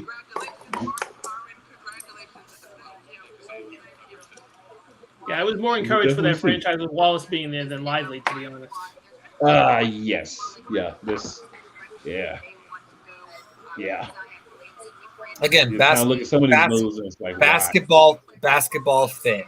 Yeah. Multiple guys that are ball dominant usually don't work out very well because they need the ball in their hands, and there's only one basketball. So, and also earlier, I don't know if you guys talked about it or not, but the Wizards did trade the number 8 pick, which ended up being Jarris Wallace, and 28 second-round picks to move up to the 7th pick to get 7 and 8. Yeah, 7 and 8 switch. Yeah.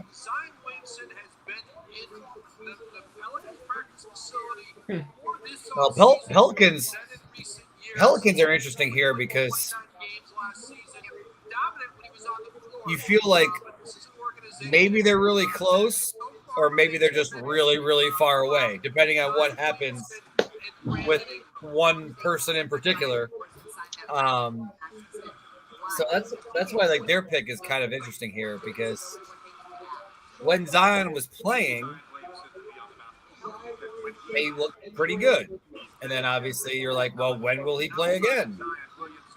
How many porn stars is he going to impregnate? Like, we could have some other issues here, right? So how overweight will he be when he comes to camp? Like, how quickly will he get injured? So it's just it's very intriguing. So I think you have to look at it like Zion's not going to play a full season. Right, we're at that point where kind of like I talk about with Anthony Davis, I call him street clothes all the time. I laugh and yup it up and everything. But I think you're kind of at that point where it's like, all right, he's not going to play a full season. So since he's not going to play a full season, we need to start going out and looking for guys who can do some of the things that we're missing when he's not playing. And that's essentially what you need to do if you're New Orleans. You got to look for other guys who can rebound, who are explosive off the bounce, and who can get to the goal. That's the kind of guy that you need in this pick. So depending on what's left and where they want to go, that's the type of player that they need in this pick. Now the question is, of those players, who are they going to pick? Because you got people talking about they need a traditional point guard. Let's go out and draft one later on. I mean, not to be funny, but it's not difficult to get a traditional point guard in the league. It's difficult to get a high level traditional point guard. That's a good point. Yes, absolutely. So do you think that looking for that player and not having that ability to rely on Zion changes the dynamics of that franchise with him? So if we're not counting on him and we demonstrate this, does it make him change his behavior as far as being in shape, wanting to be engaged with the team? Does that change that? And I'm not saying overnight, but in time, does that start to create a pattern where he's like, you know what? They're kind of moving on. They haven't traded me, but they've kind of moved on with other players, other philosophies, and I need to do something about that. Do you think there's a little bit of a mind game there? Well, I'll say for me, reports have already came out that they don't really have a relationship with him. They don't. You're right. New Yeah. Orleans doesn't have a relationship with Zion. So, I mean, if he wants to, be out of shape and not do what he needs to do, and end up being not in the league, that's on him. Yeah.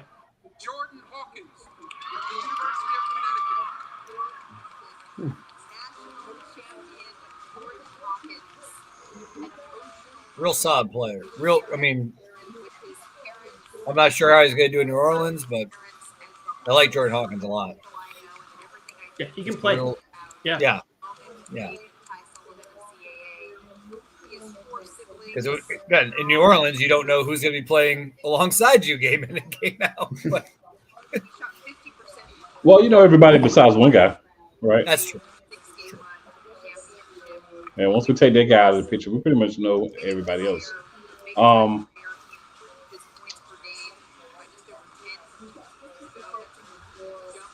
Hawkins is interesting for me. He's interesting because I don't feel like he's a point guard, right? And they talk about how they need a point guard. I don't think he fits that, but he is a baller. Yes. And he is Angel Reese's cousin. Yes, he is. He is the Bayou Barbie's cousin. That is true. That is true. Yes, he is. He will give him a lot more threes.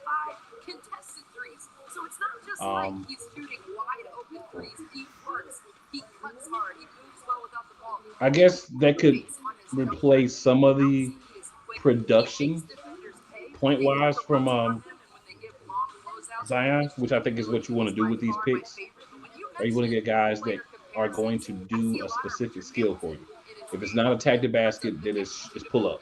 And he does pull up, and he does one thing that kind of is a dying art, which is the mid-range shot. So, there are some positives about him. I just, based on what everybody's talking about that they needed so badly, I just don't see where he makes the fit. But, I mean, I guess you can't get better with three-point shooting.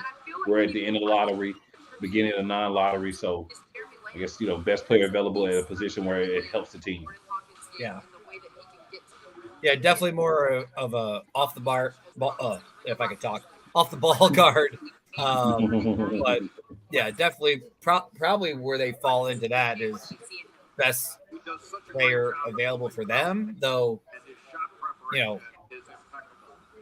Whitmore still kind of dropping here. I wonder who's by the time Whitmore who's going to pull the trigger.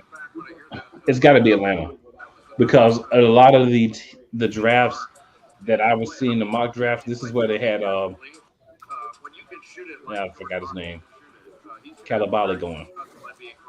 So he's a guy that I think they get much later than he should be picked, I think. But again, when a guy drops like this, that's as talented as he is, then what happens is it's an automatic chip on your shoulder. You're basically saying, hey, we're going to start you off with a chip on your shoulder, Ken Whitmore. We got something for you, buddy. Right. We're going to give you some extra motivation. Here you go. And that's what I think we're getting and what we're going to see when he does get drafted.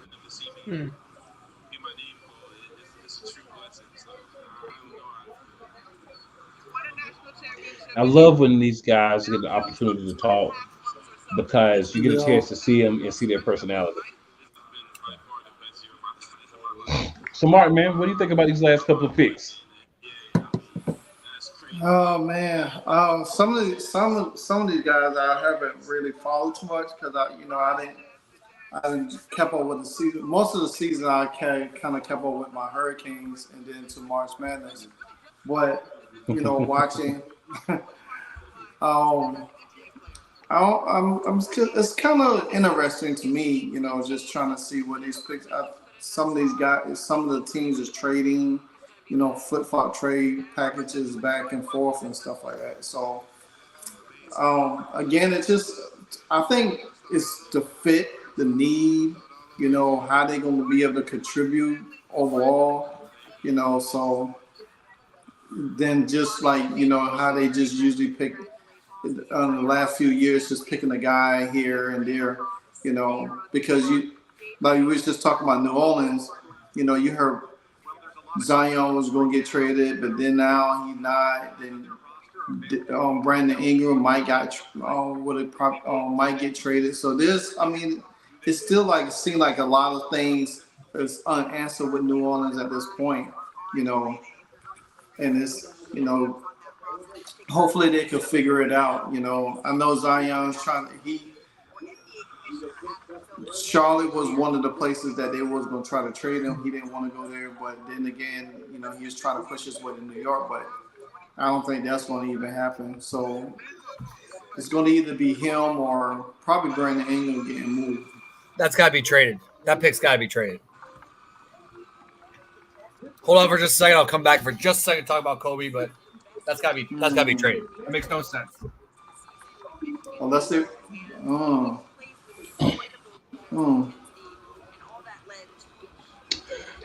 But not necessarily. Somebody else might be getting traded. That's what I was about to say. I was thinking about, it could be Murray or Ice pick. Ice trade.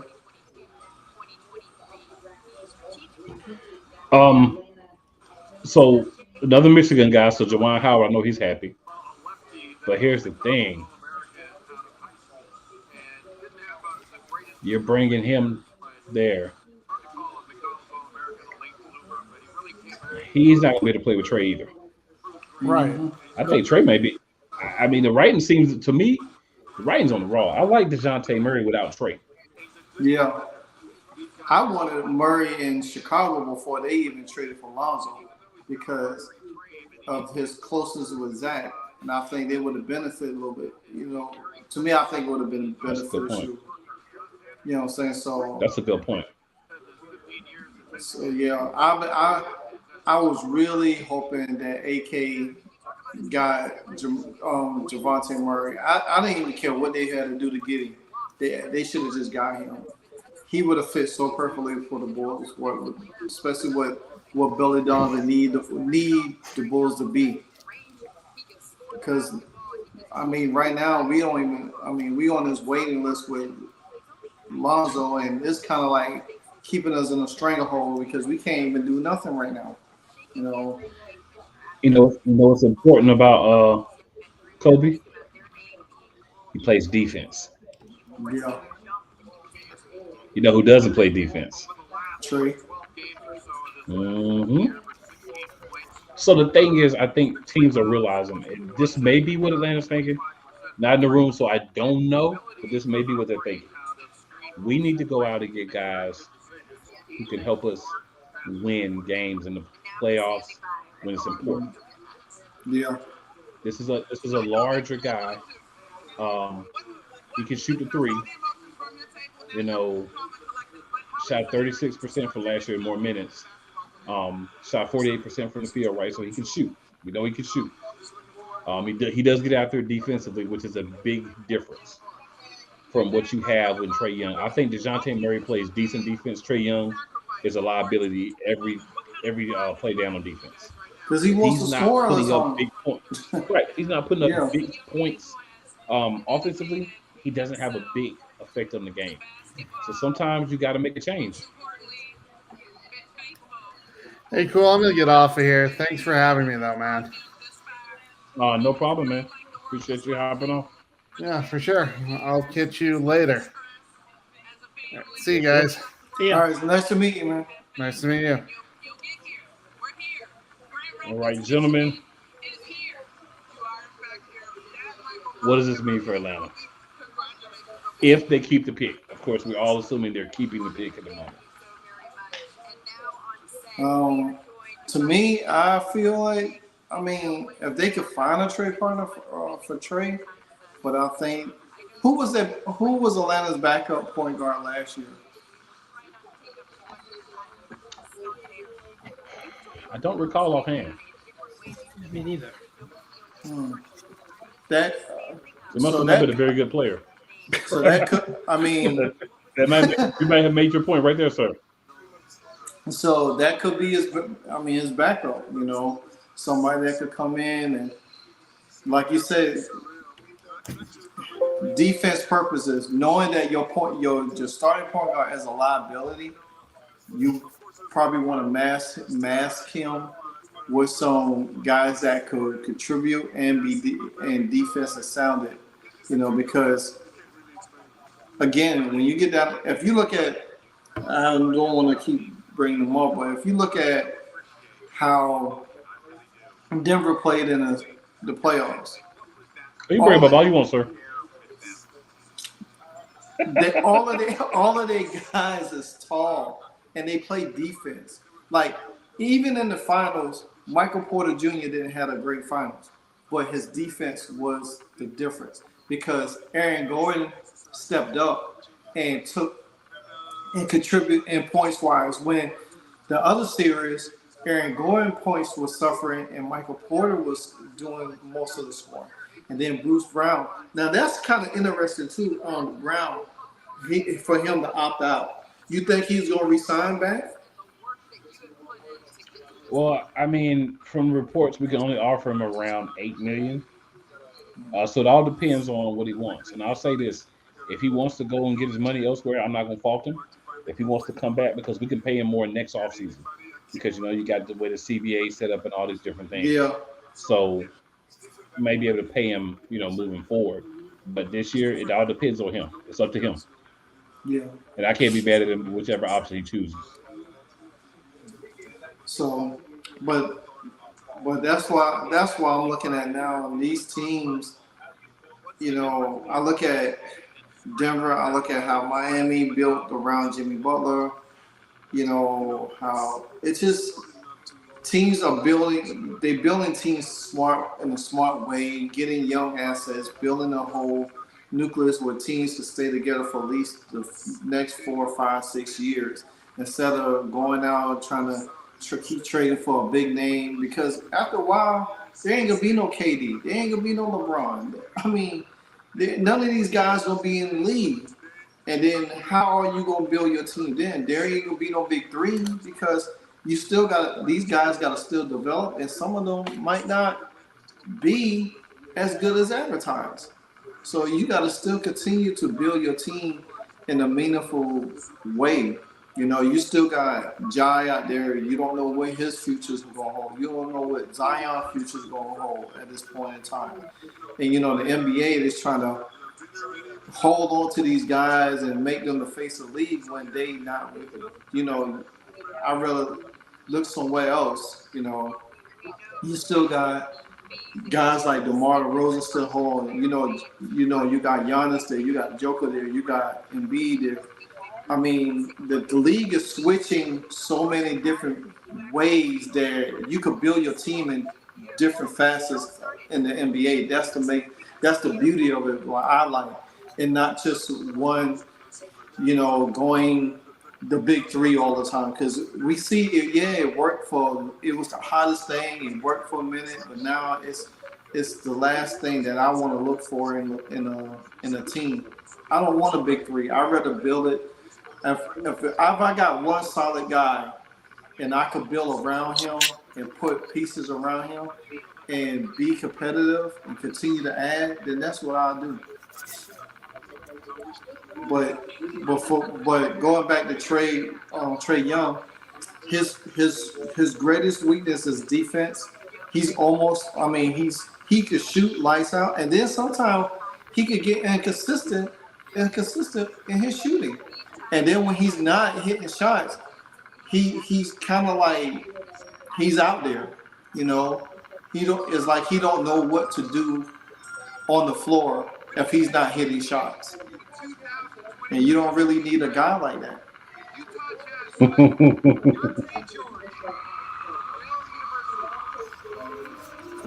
So Ryan says LeBron a better GM than KD for sure. they both ain't no good GMs, because except for his Golden State Warrior move. That's LeBron. Yeah, that was the one thing KD did right. He's like, nope, I'm done. I'm going over here. LeBron will be a GM for that 1 year, that good run, and then after that, his GM status goes down. Yeah, because LeBron will always put together a team and then blame the guys that he has for him not winning when he brought them in.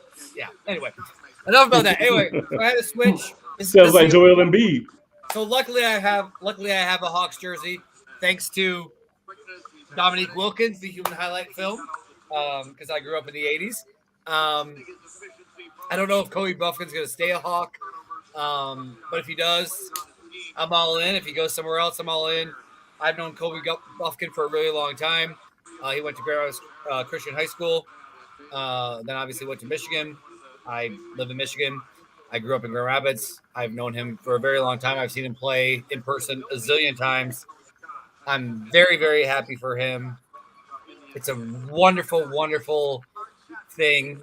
It's the best thing that, I have a basketball website, recruiting service, that follows Michigan high school basketball and AAU on the side. And it's my favorite part about doing it is seeing kids that I know, that I've watched play since 8th or 9th grade, play professionally. And obviously we have Monte Morris, Kyle Kuzma, Miles Bridges, Josh Jackson, other guys that have been in the league for a little bit, like Bryn Forbes, Denzel Valentine. You go down the list. My friend Chris Kamen, who obviously is since retired, but it's so much fun to see them achieve their dream. And for all of these players, getting drafted is your dream, obviously, right? But really, it's the start of the journey, not the end of the journey. Now you actually have to work. Now the real work starts, because to stay in the league is even harder. Because next year, 60 other guys are going to get drafted that want to take your spot, right? So plus free agency and guys overseas and whatever. So it's a crazy thing. Is when you finally reach it, you can't relax. Now you got to work even harder to keep it. Yeah. But yeah, Kobe, from what I heard, I thought he was going 13 to Toronto because he hasn't worked out for a lot of teams. So I thought he had a verbal agreement, but he didn't fall that much farther after that. So, it's all good. And very happy for Kobe. And I can't wait to watch this season. It's gonna be great. There'll be one more kid from Michigan drafted at some point tonight, I think. At some point, the former number 1 overall player in the class, Amani Bates, who's had a crazy run, but someone's going to draft him at some point. I've seen drafts that he's been drafted anywhere in the mocks from 22 to 55, but I think at some point he's going to be drafted, and I'll be excited for him too, because I've known Amani since he was, I think, in 7th grade, going into his 8th grade year. So definitely looking forward to him being drafted as well. But right now, happy for Kobe. And great, the Lakers are on the clock. Let's see who LeBron drafts. This is what we're going to prove. Who's the better GM? This is what we're going to prove right here. Yeah, Bronny's got to go USC for a year.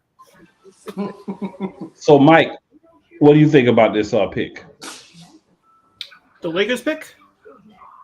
No, the Hawks pick. Well, kind of following up on this conversation about Trey, I don't, I think that the statement that was made, if he's not scoring, he can't help you. And he sort of gets disinterested if he's not scoring. So I always thought that was an odd pick. You didn't take Luka there when you had the opportunity, so you live with this. And, I don't – if that pick is sort of a sea change for them as far as philosophy, as far as what they want to do, not just at the end of the game, I just think overall for them and what that team looks like and how it develops further, because I don't know if Trey's that guy to actually kind of move you forward. He's an odd fit. Sort of, again, I mentioned Luka. He's just sort of that same guy where a bunch of guys can score, but what else can you deliver? And unfortunately, his size kind of takes away some things that you would think your guard can do. So, one of the things that comes up, I think part of our conversation tonight between Zion and Trey and just different guys, at some point, some of these organizations have to take a deep breath and make a move. And it gets embarrassing because, these things, they invested a lot of money. They're part of their promotion for their teams in that particular location. And they are the face of those teams sometimes, and that's just really hard for those organizations to take the next step. And you have to really plan it out as far as what you're going to do, as far as free agency and drafts and so on. Yeah. And we talked earlier about it doesn't seem like it plays out when you're sitting there with a bunch of picks over the next couple of years and how that actually works for them. Because if you don't have somebody there to actually, we talked about this, to make those right picks, that's difficult. Right, you have to have a philosophy. You have to have some sort of idea in what you want to do, and reverse engineering some of this when you're going to work backwards over what you have and get rid of some of these things and start supplementing in. That's difficult to do, because if it was easy, you'd have great teams all over the place. And in the drafts, you have mistakes, things don't work out, and I think that's where we are with Trey. I mean, he's great to watch when he's on, but I don't think there's not a lot of longevity for that with that organization. So I like the pick. If that pick is part of sort of what I thought was happening in Dallas, and that changed quickly, I have to shut my mouth about Dallas thinking right. But I think in this case, I like the pick. There are some pieces there that can work. I just don't think you can actually have that work with Trey. So real quick, I'll let Martin any thoughts he might have, but I just want to say I'm picking Cam Whitmore for the Lakers. Oh, I don't see how they let him fall past them. He fell right into their lap. I don't see how he lets them get past. They let him get past them. Yeah, because here's the thing: if you let him get past them, he is going to Miami. They're going to run to the stage and dive on the stage with their card. Yeah. Well, there we go. Oh, and if he don't, he'll go to Golden State too. The Los Angeles Lakers select. He'll be in Miami. He's going to Miami now. He's going to Miami. If he gets by Miami, I would be so surprised. Man, I'm gonna tell you, if he gets to go, if Golden State pick him, that's a bonus. Or if Cam goes to Golden State, Kuminga gone. But Steve Kerr said they don't want no more projects. So I don't know. He did. Yep. They were trying to switch to not look for prospects, projects, whatever. Yeah. But more potential, more NBA ready, can contribute. So yeah, I mean, if Miami don't pick Cam and Golden State gets him, I think Kuminga days are numbered over there. I don't see how. So I just want y'all to know, real quick, all I'm doing here is I'm doing ESPN style. I just picked a player that hasn't been drafted, and I'm just gonna say he goes to every team until he goes to one, right? But the difference is when he actually does go to a team, I'm not gonna puff my chest out and say I told you guys he was going there. I'm just gonna be like, he finally got drafted. I can't believe he did so.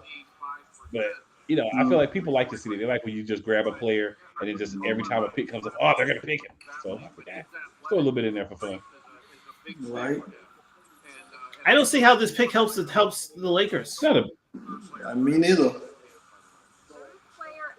All he brings is which but is LeBron's a great GM though, y'all. Yeah, I know, right? So that's it. Just if LeBron is going to give up the ball, and we're going to have a rookie handle the ball for them. He's not going to entrust that. Right, and then you still have Schroeder. Yeah. There already. And LeBron was talking about earlier when they got eliminated, he was talking about being more of a facilitator. So, yeah. LeBron don't know if he's coming and going for the time. Yeah, I think he's a solid player. But like you said, it doesn't really make sense for this team to me. No. They need defense, man. The Lakers need defense. I had this player sitting in New Orleans as a point guard. That's where I had him going in my little thing that I pulled together. And I thought that made more I sense. had him going there as well. Yeah, he doesn't make any sense to me with the Lakers. Okay. Oh man. I mean, he's a good player. Don't get me wrong. Just fit sometimes. You wonder about fit. Yeah.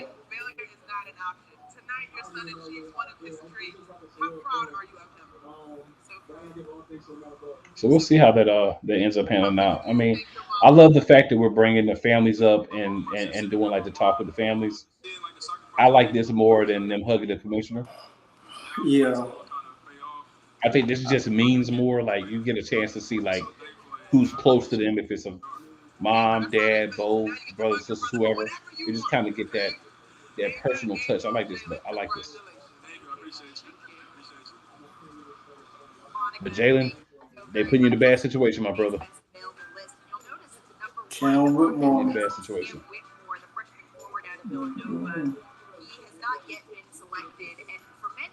See, they're stealing my thunder. They sneaking and watching us, y'all. Did he just switch it to his Golden State jersey? They're clearly watching our show. Clearly. Oh yeah, we're gonna go with outfit number 3 for the evening. Should be the last one. Should be the last one. Nice. Well, I still got a while to the Warriors pick, but that's okay. So I do have a question. I do have a question on the Atlanta jersey, and so that was Dominique's jersey. How come you don't have a Maravich jersey? Or do you? You know what? I don't. But I'll be honest. If I did, it would be an LSU jersey. Okay, I'm good with that. Yeah. No, I do. I should add that to collection because I do kind of want a Pistol Pete LSU jersey. I do not have one.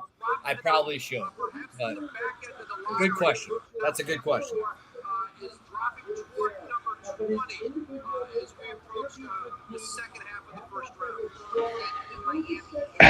Yeah, Miami really should jump on him.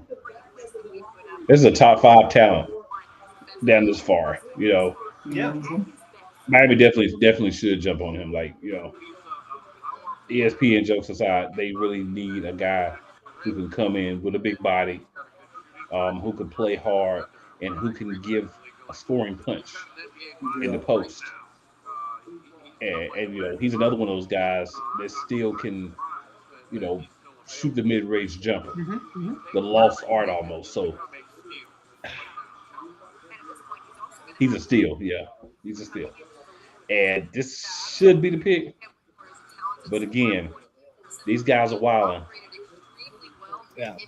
At some point, it doesn't care about fit or anything. It's just best available. Like, just, we have this draft. Like, if we're sitting here, we have this draft board. We have our idea of who we think we're going to be picking between. We didn't even in a million years think that this guy would still be there. That's what confused me about LA. You need a guy like this who brings a little bit of dog, good in the front court, you know, play on the wing, can do a couple of things that are needed. I'm just shocked that he's still sitting here, honestly. Yeah, me too. I agree. And I think he'll fit the locker room too, right? Because, you know, if you're gonna fit in with Jimmy, you gotta be ready to fight your own team. Yeah, definitely. You know, you gotta have a tough skin if you're gonna play with Jimmy. This kid, either he got a heck of a poker face over there, or he's a tough kid. Because he doesn't look like he's really phased. He's like, well, dang, not yet, okay. Y'all wait till somebody pick me.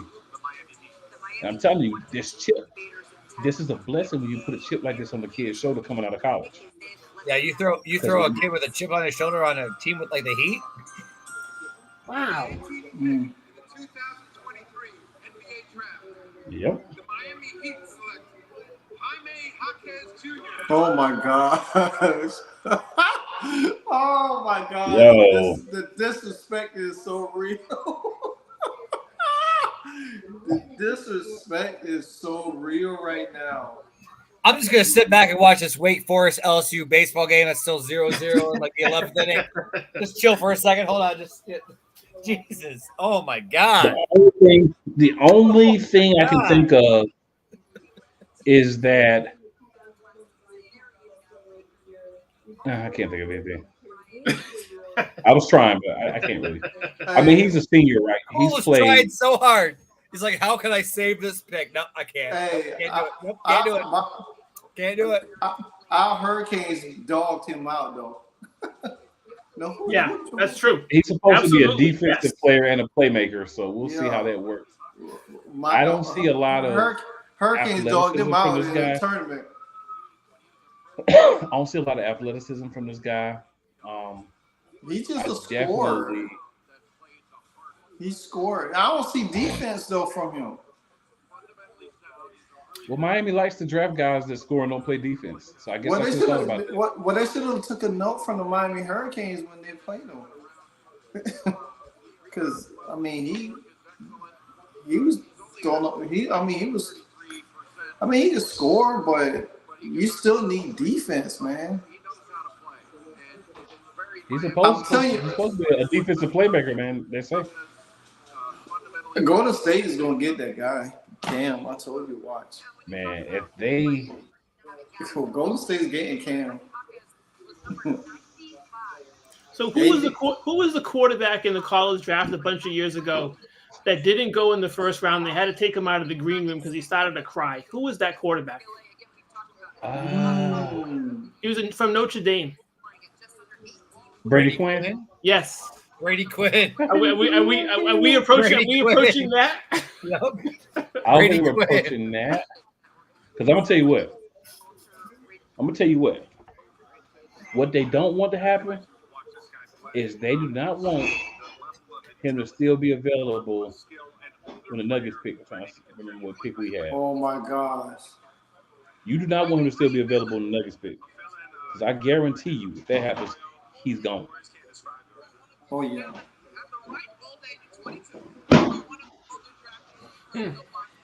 Yeah, it's gonna be very interesting to see right here what goes on.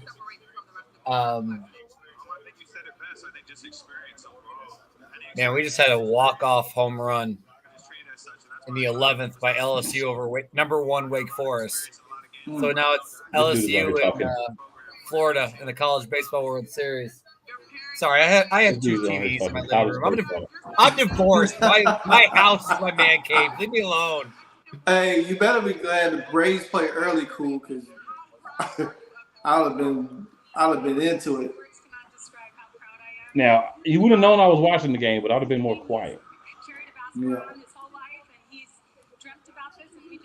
Let me get this updated draft order because I know the. We're so proud of my son just to see him, think about his goal was the NBA. Everyone has that goal, but for him to go out there and achieve it's incredible just to watch from it.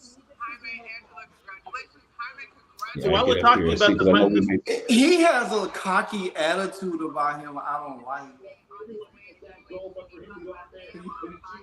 I remember in the tournament he was like that, and I was like, this dude has this cocky attitude that I really don't like. He's gonna get humbled so quick in the NBA. So I wanted to follow up with you on the Miami Hurricanes and their basketball team. So I have great fondness and a somewhat dotted line relationship with Larranaga. Oh wow! So this goes back to when he was in college, when he was playing at Providence College. So my dad and some of his friends would run into him and Johnny Egan and all those guys. This is going way back. But yeah, so there's a little bit of a relationship through my dad and some of his friends with Jim. Wow, that's amazing. I mean, that's the best thing that the Miami Hurricane program could do is get Jim Larranaga over there because he is. I mean, that he had that team going good. And I'm excited to see what they do this year for Encore. I know they ran into 29th. The 29th pick. All I can say is when the 29th pick roll around, he better be gone. No, he going right now. He going to Golden State. Golden State needs. They might say they might see him as a project. They don't want no projects now. They only want guys that are ready to come in and contribute right away. Man, I ain't gonna lie. If I was an NBA player, I ain't opting out of no doggone $27 million contract. I'm sorry. We can work it out next year. So it depends. Well, here's the thing. It depends on what do you think about your ability to get the money back. And half the time, it may not be realistic. Yeah. They didn't Pick it in, right?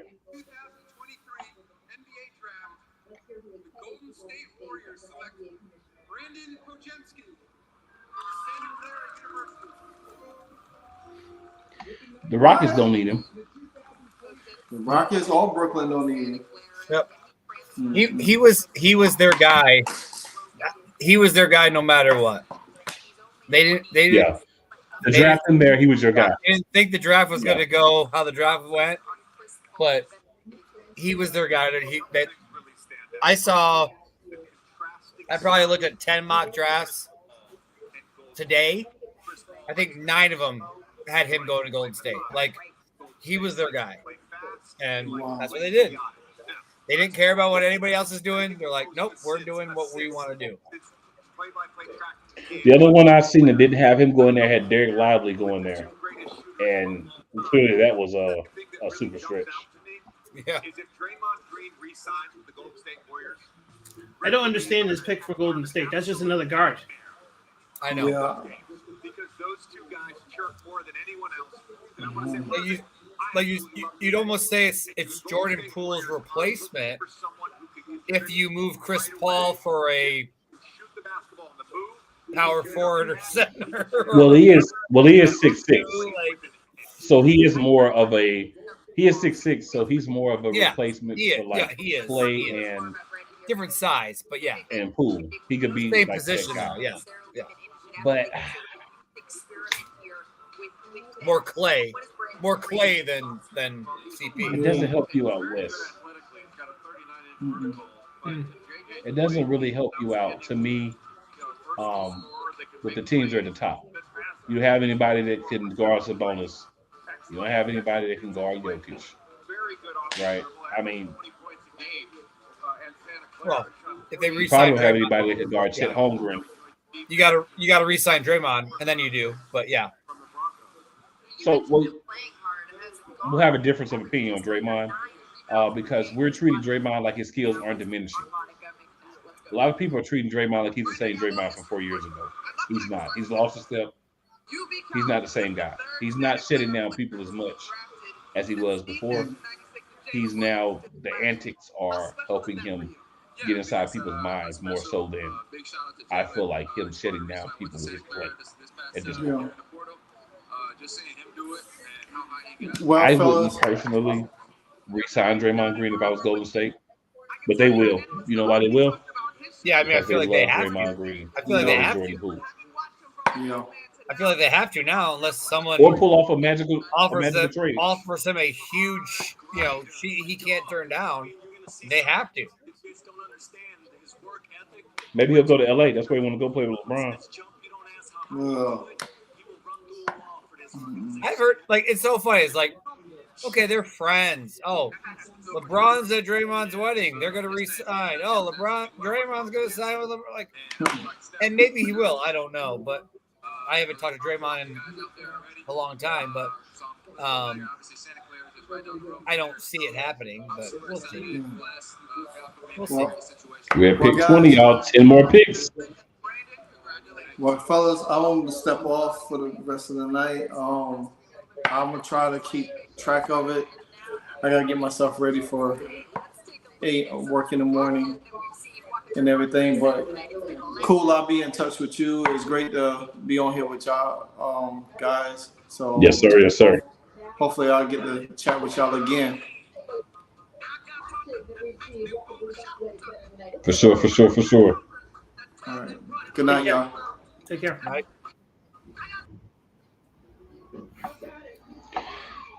Yeah, man. And then there were 3. We're going to see Jen pop up on here when the Hornets get ready to pick. Okay. Yeah, the crazy thing is it's Whitmore, it's 10:15 and we're still not even done with the first round yet. So yeah, just. And that, sir, is why we are only doing the first round. Yeah. That was my only takeaway that's today when I was on the track. I'm like, we're only doing the first round. I'm like, but you know what? That's going to be forever. It is. Yeah. No, on a Thursday night. Yeah. I'm supposed to work tomorrow morning. I haven't decided if I'm going to do that or yet, but I'm supposed to. But if it's going to be like, why can't we just have a Saturday? Let's just have a Saturday afternoon draft. Like, come on. But they need that prime time. They need that prime time ratings. So, got to keep up with the NBA. I mean, the NFL. Excuse me. Got to keep up with the NFL. Oh, don't even get me started with that. They ruined that so much. They got to learn like the NFL. If they were smart like the NFL, then this would be a 2-night draft. Round 1 tonight, round 2 Friday. Luckily for me, when the NFL draft was good, I was a college student and had nothing to do. So like it was all day Saturday, first, second, and third, all day Sunday, fourth, fifth, sixth, seventh, and it was amazing. But now I'm 40, divorced, have 2 kids, so it's just like I don't know if I can make it through half the first round of the NFL draft. Well, I always do a draft special, so that helps me make it through the first round. But I can comfortably say, if I wasn't doing a draft special, that yeah. Unfortunately, your Eagles drafted late this year. Usually they draft near the beginning, so you're okay. But you know, no, I'm on the whole first round either way, so it doesn't matter to me. They could be the first pick. They could be the 32nd pick. And we did have an early pick too. Don't forget, we had 2 picks like we always do. Yeah. But our days of being spoiled are coming to an end. That thing takes forever too. You're just like, oh my god. Yeah. Just go pick somebody. You gotta have guys like Mike that really break down the numbers, give you different angles. You gotta have guys like you, Steve, that are gonna help push the conversation along. You gotta have guys that pop in and pop out because most people are not gonna stay for the entire first round. No. Right. If you can't make it through the first round of the NBA draft, there is no way in the HE hockey sticks you're gonna make it through the first round in the NFL draft. True. Which that might be another hour. Are people still watching us right now? Like, holler at us. Ask us on and off. Yeah, on and off. Well, see, here's the thing. But here's the thing. So when we're hopping on, we're doing these drafts. We got to remember to share out because that's how we get the new people coming in, checking us out. So I did some earlier. There it is. People slide in. There it is. Man, low key, Houston had a really good draft.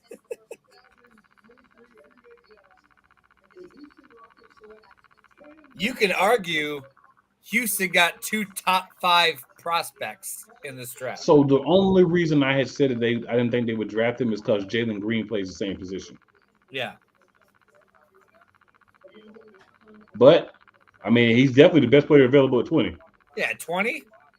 Yeah. For sure. At 20? Yeah. All right, so we're off the Brady Quinn watch. That's good.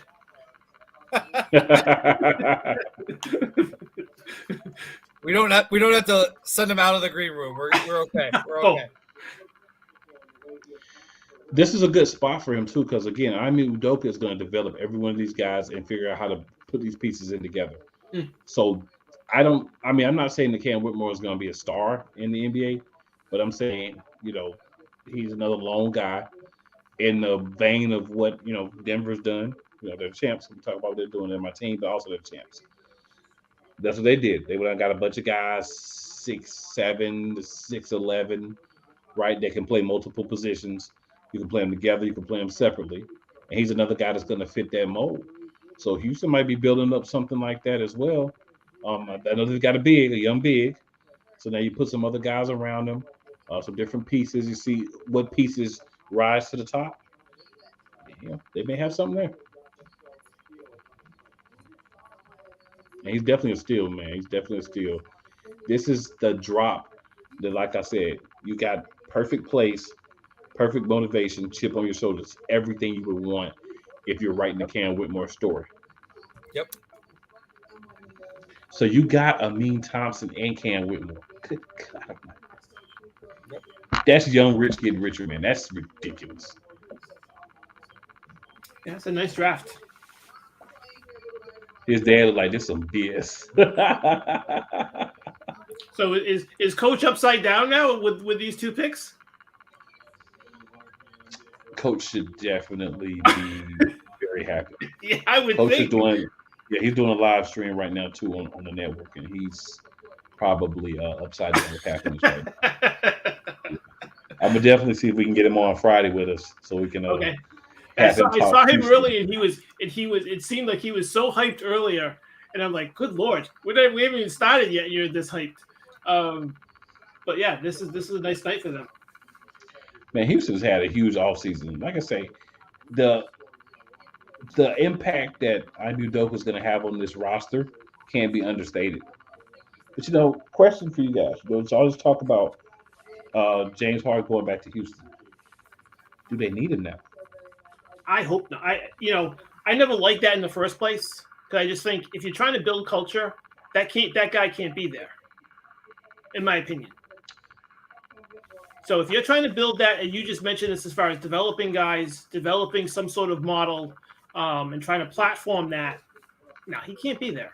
I just think he's not a locker room guy. He's never been a locker room guy. He's a ball-centric player who's lost a lot of his skill, right?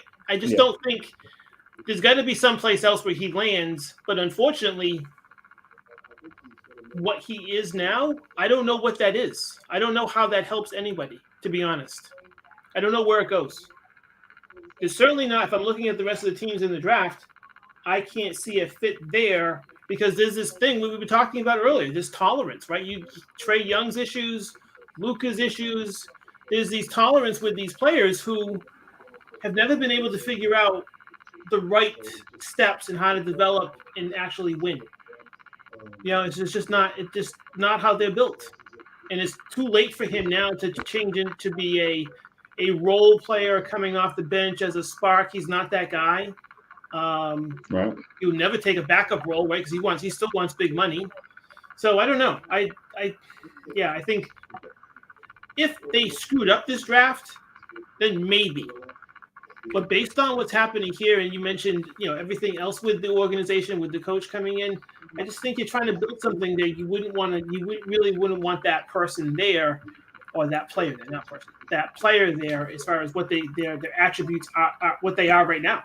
It's just not something that you can project going forward, where you can see him being part of that development team, developing that team, and then some level of success. I don't know. I don't think so.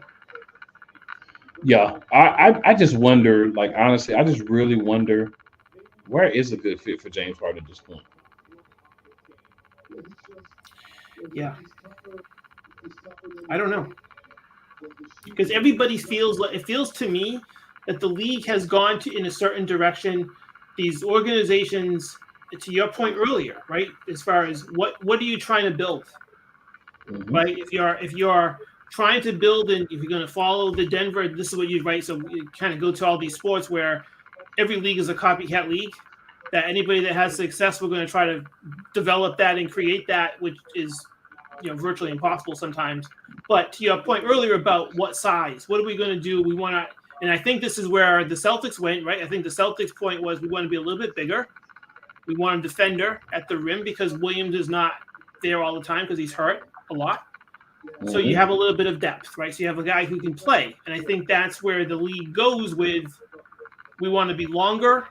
We want to have some depth at those positions where it's not really a position. It's just sort of we play, 5 guys that are the same size, some of the same skill sets.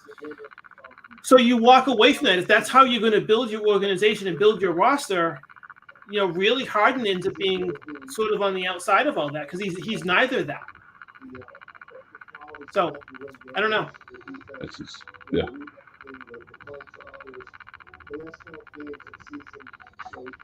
So, yeah, we did get another pick in here.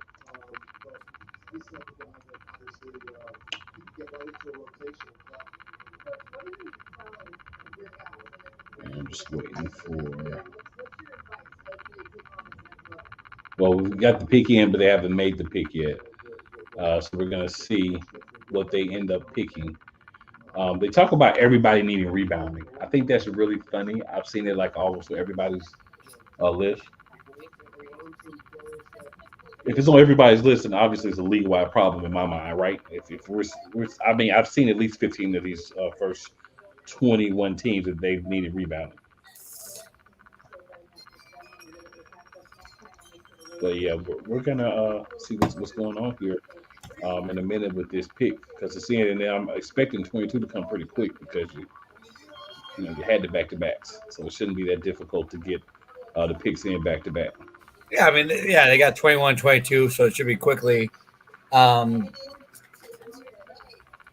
to quickly touch base, cool on your point, we all know what rebounding is, right? It's the only skill in basketball that you do on both sides of the floor. Offensive rebounding, defensive rebounding. So being a good rebounder,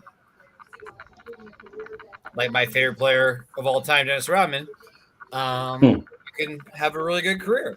So it's important. So Noah Clowney went, the other Alabama forward. Mm-hmm. Yes. I like him. Truthfully, I like him better than his teammate. He's 6'10", so he can play power forward, but in this league, if he puts on some muscle as he gets a little older, he can play some five. At 6'10", he can play some five. Yeah. And he's already a more solid guy than Wembanyama, physically. I mean, not skill-wise, but physically. So I like this pick. Good value late, and they need more bigs because they just got to get more bigs. Yeah, I agree with that. And this next team is going to be huge in the future because you think about you got Cam Johnson, who's about 6'8", 6'9", that really is going to probably essentially be playing shooting guard this coming season. You got Bridges, or at least small forward. You got Bridges there. That's going to be an interesting team. You add this guy right here, some good length, play some defense, skills that you need. They got some other defensive bigs there. This next team could be interesting in a couple of years. They could be sneakily putting together a real solid team here. Let's see what they do with this pick. Yeah. And it also shows you about the depth of the league. And I mean, Charles Barkley, obviously on TNT, he says a lot of funny things on the pregame show, and he's funny and blah blah. The best thing that he ever said a few years ago was, if you're not contending, you should be rebuilding.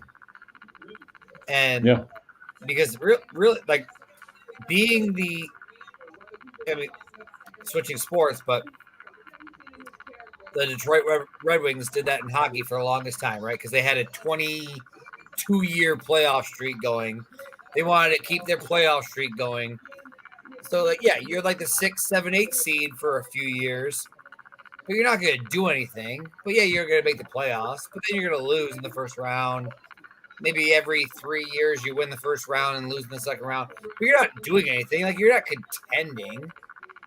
You're just kind of there, right? Like, and that's the thing is, like, if you're not contending, you should be rebuilding. And obviously, with professional sports, that's kind of the question is, does your owner want to win? Or does your owner just want to make money?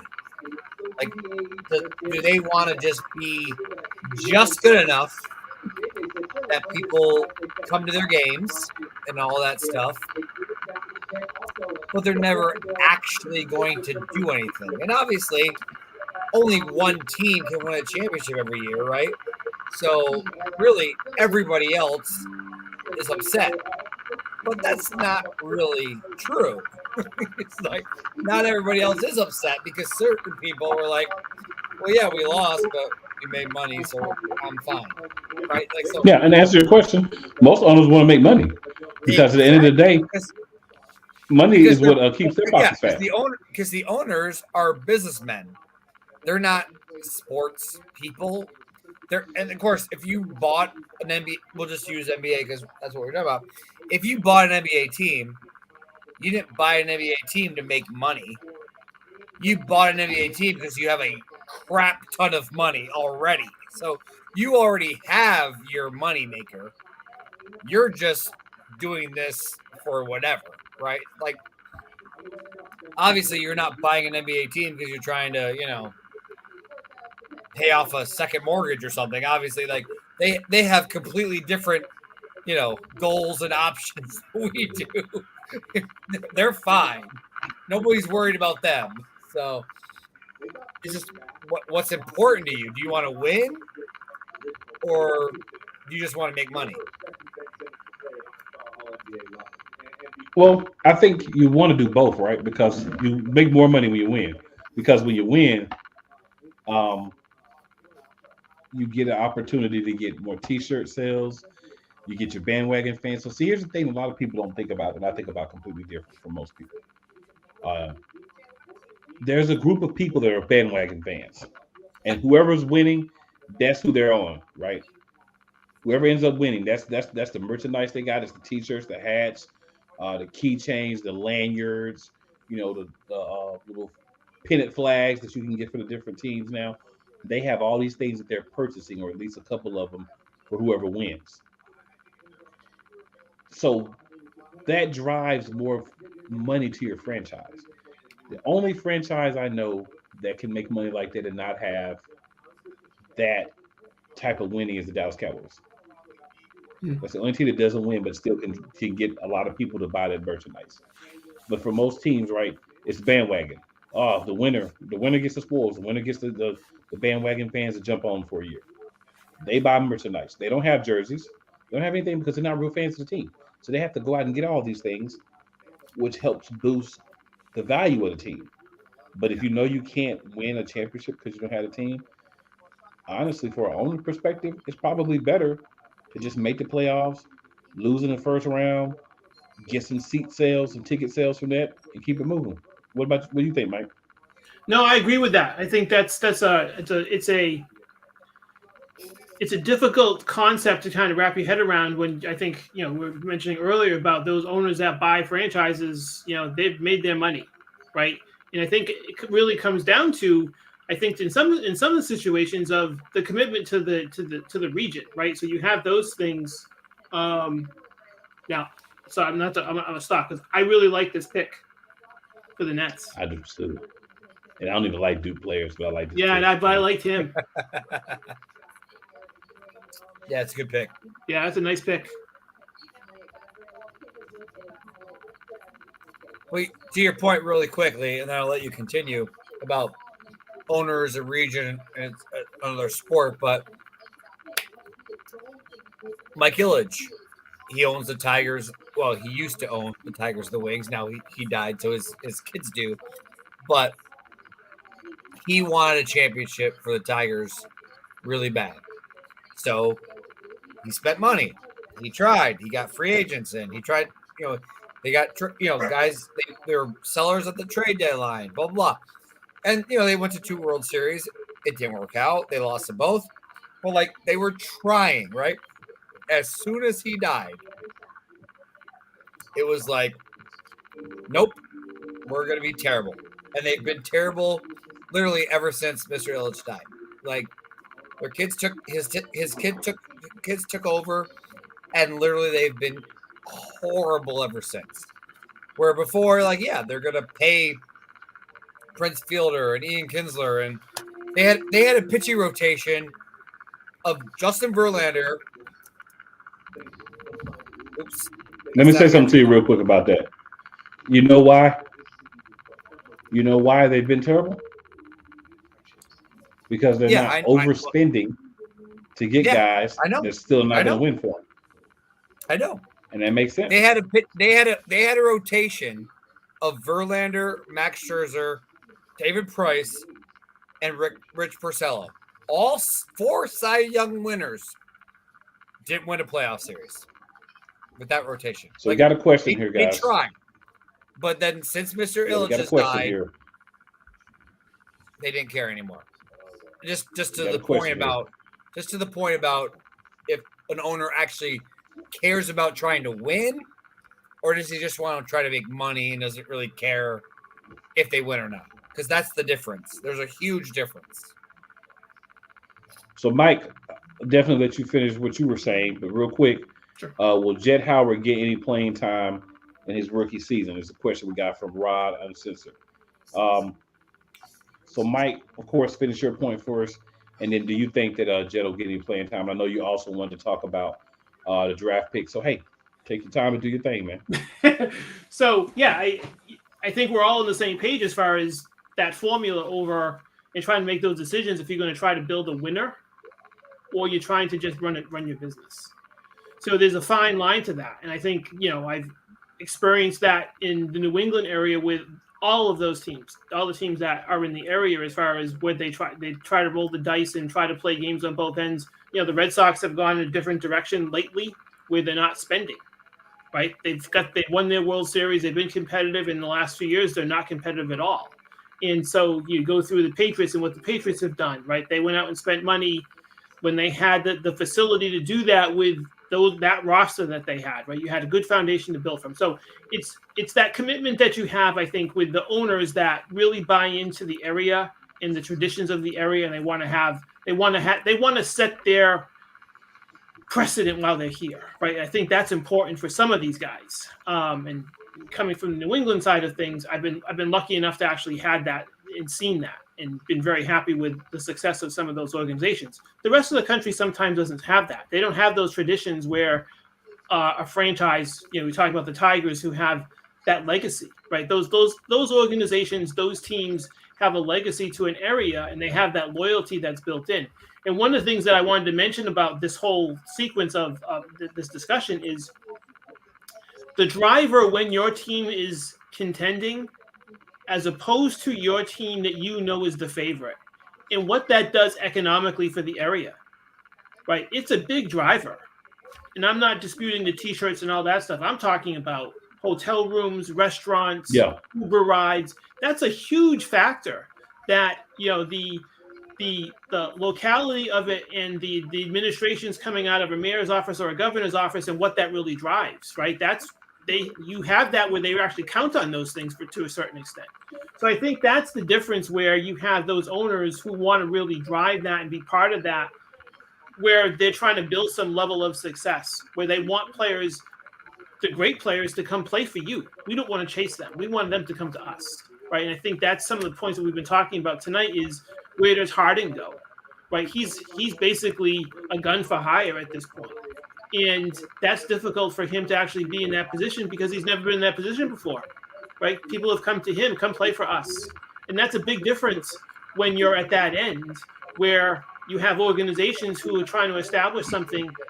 They may have won some things. They may have gone to some level that's been great for them because they've not really experienced any real championship.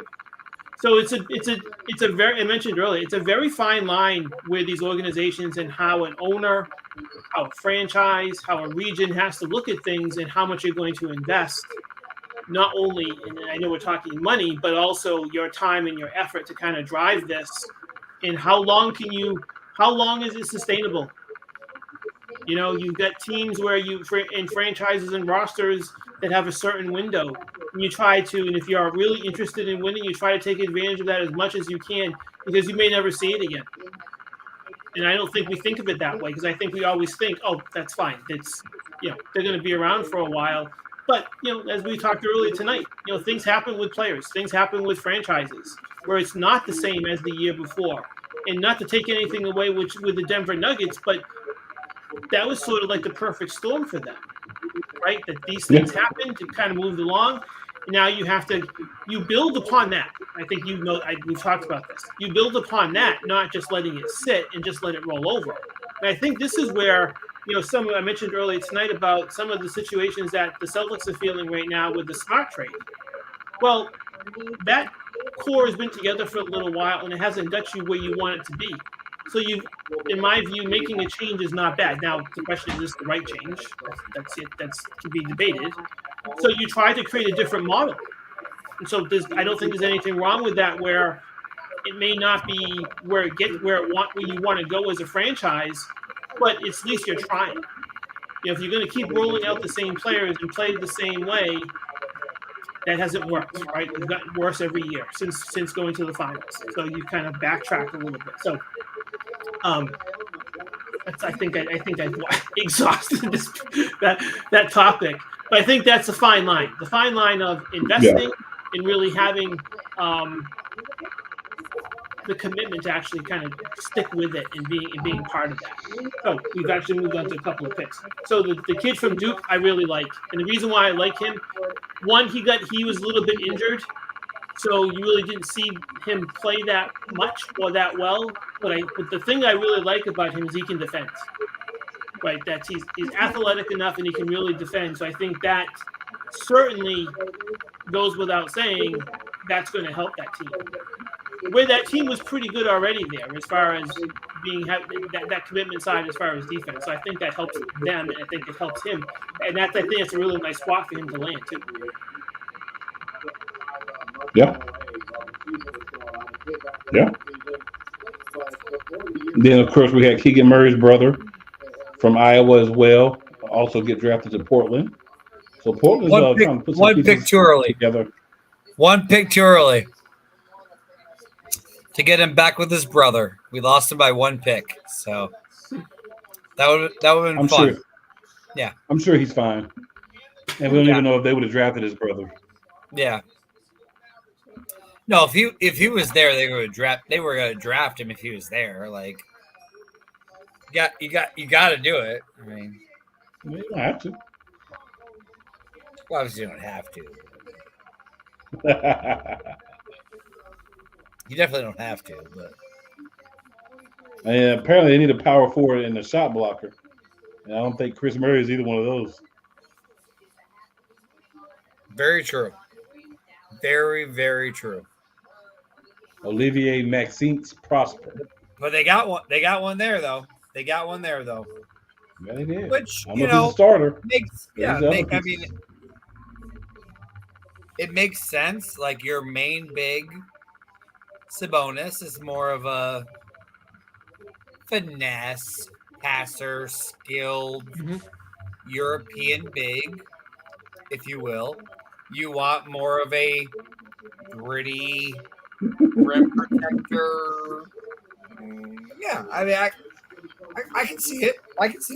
Yeah, I mean, you want more of a Canadian big, because that's literally what you got.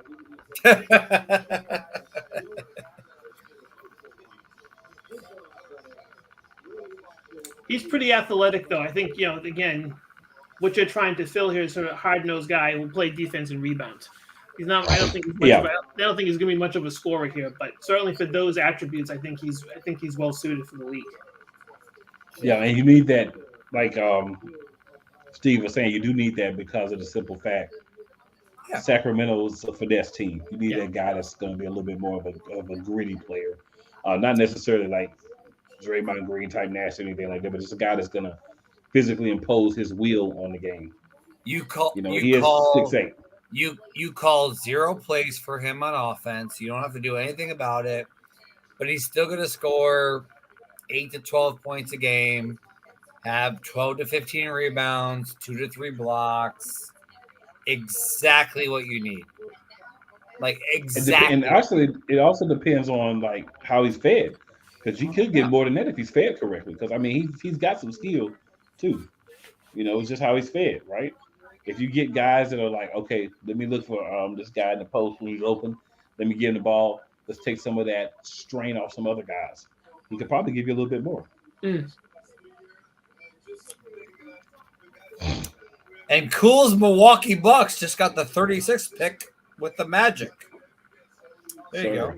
Y'all need to stop with this Cool's Milwaukee Bucks thing, okay? What, you claimed them when they won? Are you not claiming them anymore? I did not claim them when they won. I was covering them for the show I was doing. You had a championship belt on the show.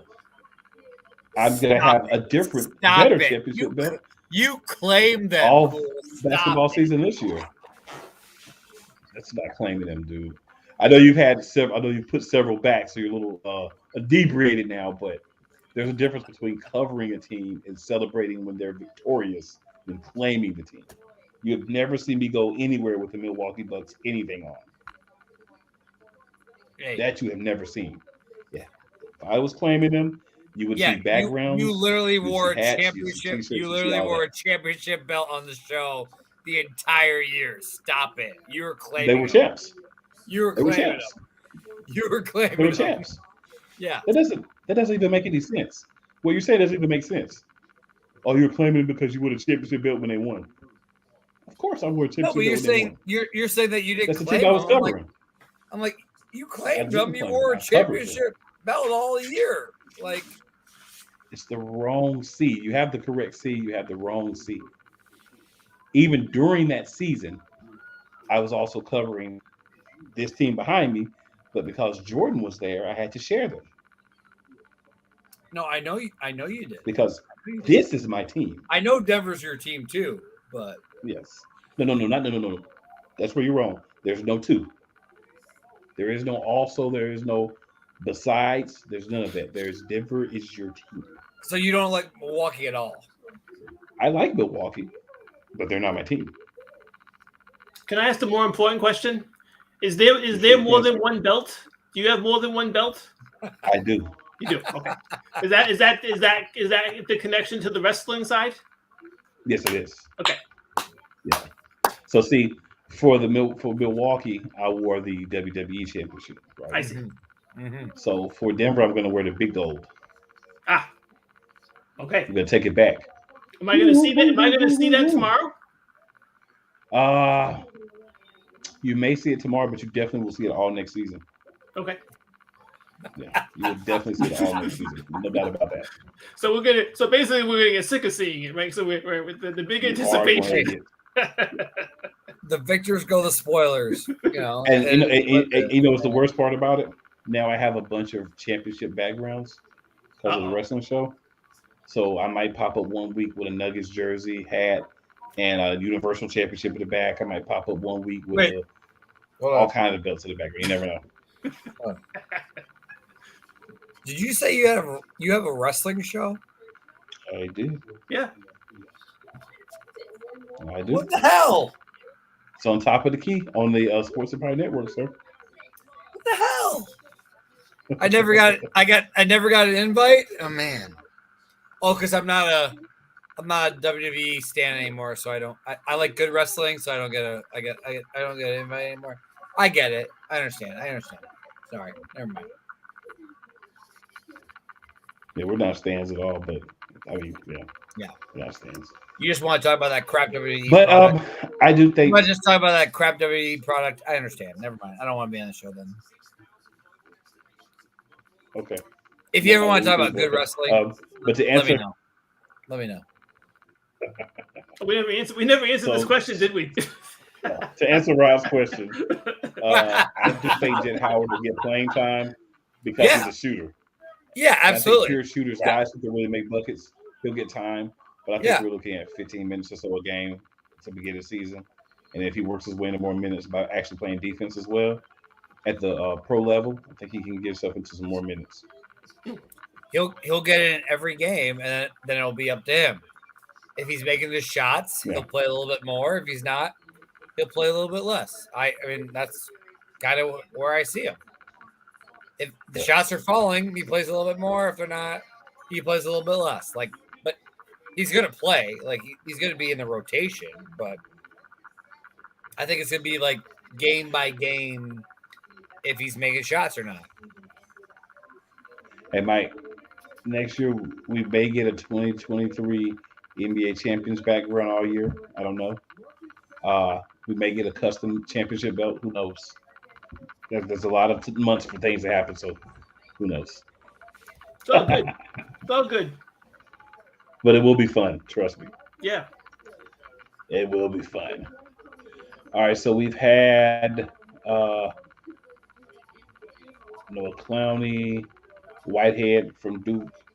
Did you have okay? So Steve, any thoughts on either Derek Whitehead, Chris Murray, Olivier Max Well, Oscar, or Marcus Sasser? I'm just reading this that Boston is sending Sasser to Detroit for 31. And number 31 and a future second round pick to Detroit for Marcus Sasser. So there you go. And then Mavs trade for Holmes. Sacramento sending 24 and 29-year-old big man to Dallas. So yeah, that's the thing about the draft is like somebody might get picked at a spot. It doesn't mean they're staying there. So it's always crazy. So yeah. And then the thing too, a lot of these teams that are cash strapped, yep, it works well for them to trade into the draft and get rid of some of these guys on the back end of the bench because these rookies are going to make less. Right. Yeah, and that's the thing because again, us as fans, we care about we care about basketball, winning, blah blah blah, right? The owners, the GM, it's still a business. So if they can free up some cap space, or they can move around some contracts, like that's what usually most. I'll say probably 90%. Mike, I don't know if you agree with probably 90% of trades during draft night are about contracts. I would agree with that. Yes, that there's that movement that goes on that you're trying to figure out. Okay, what can I afford? What's my bandwidth on some of these things? So yeah, I actually agree with that. Yeah, because it's like, what's your cap number? How can we? This is your guaranteed money, but can we spread out to 3 years and have some more? Yeah, like obviously it's the world, right? It all comes down to money. It's a business, right? But like most trades are based on money and contracts, and yeah, if we could flip a guy that is a marginal player on the team into a draft pick, that we expect to have a higher ceiling for, and we can save some money on the back end, why not? Because this luxury catch is about to get worse and worse with this team moving forward. So, got to find ways to be creative. Yeah.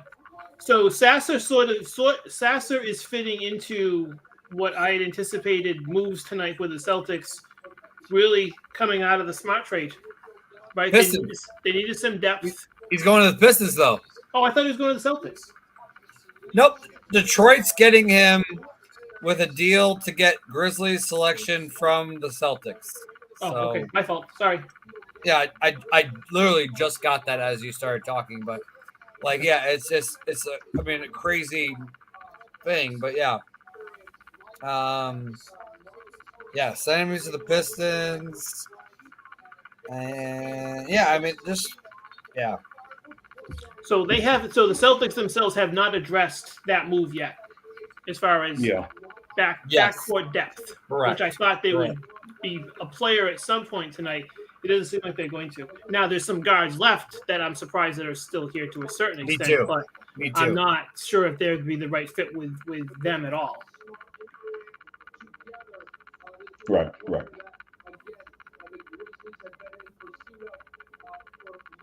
All right, so the pick is in for Indiana, 26. Here we're moving right along, guys.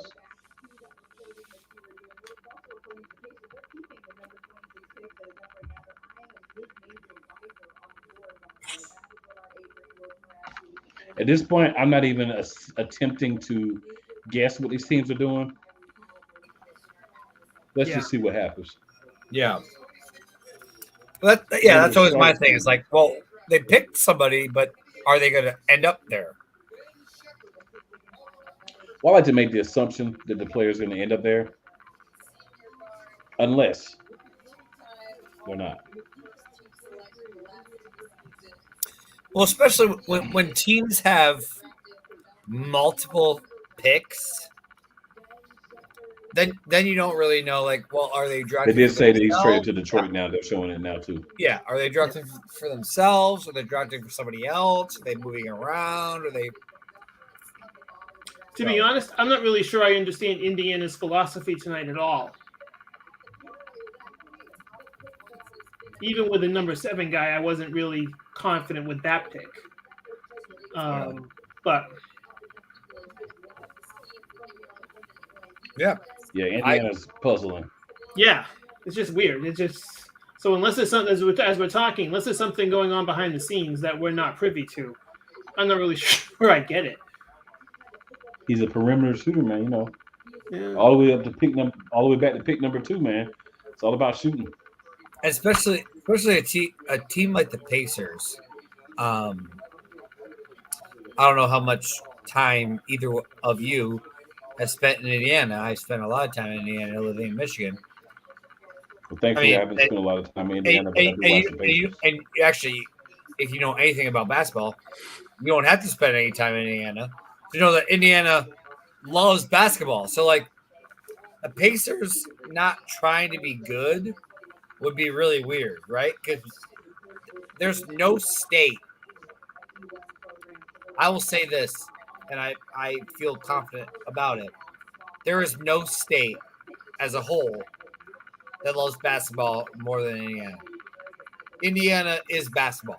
Like, John Wooden won 9 NCAA championships at UCLA. To his deathbed, he claimed his state championship in Indiana was more valuable than his 9 NCAA national championships. Like, nobody cares about basketball more than Indiana. So the Pacers not trying to be good would make no sense at all, right? Like, certain teams should just be good. Like, you're not always going to win, obviously, I get it. But you should at least be, like, competitive. At least be competitive. Do they take it? Do the Pacers take a back seat to the Hoosiers and high school basketball in that state? I mean, I'd have to ask people that lived in that state, but probably. I think so. Probably. Yeah. I would think IU is probably first. And the amount of time that I spent in Indiana, you know, watching high school and AAU basketball, I mean, there are multiple This is a good pick. high school gyms in Indiana that host more than like 7,000 people. Yeah, for their high This is a school good games. pick for Charlotte. This is a good pick for Charlotte. Nick Smith. Yeah, I like Yeah. that pick. Yes, absolutely. So maybe this is why they did not go with Scoot Henderson. Yeah. Is because they knew they could probably get a guy, maybe not quite as good, but another guy to be, you know, that other guard later in the draft. Yeah. So we're talking about high school players. This was one of the great high school players coming out, and then he got hurt. Mm-hmm. So maybe that's why he slips. Yeah, the knee injury. Yeah.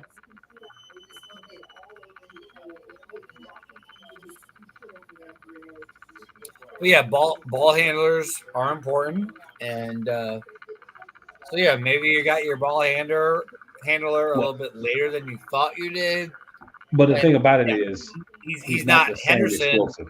He's not Henderson, but if you have him and Miller, it's better than just having Henderson. So Yeah, but the thing about it still is, you still got LaMelo.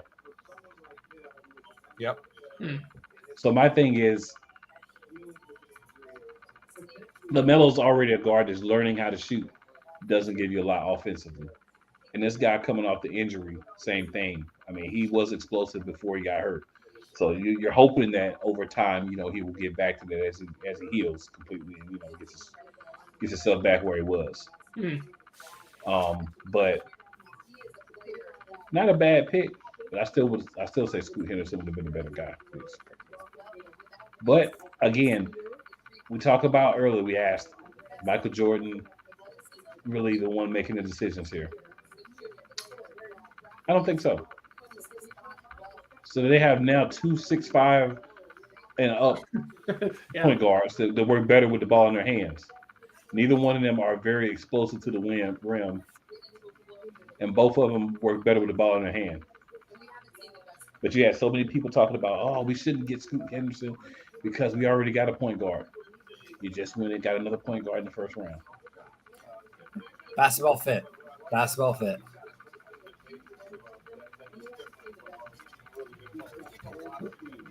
Which obviously everybody's team is different, right? But like, how do you want to construct your team, right? Like, have a plan. I almost think that you have a plan of who you want, not names, obviously, but type of players. Like these. If I got 12 guys on my team and 3 guys not dressed, right? I got 15 guys. I have a plan for that team, right? And I'm going to go in trying to prepare for that team.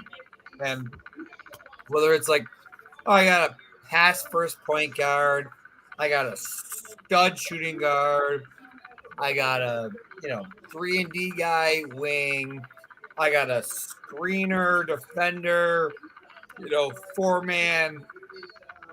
Why does Mama look like his sister, y'all?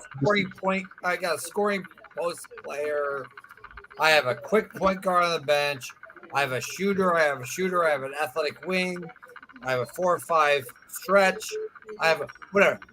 But you create your lineup of who you want, and then you find those players to fit what you want to do.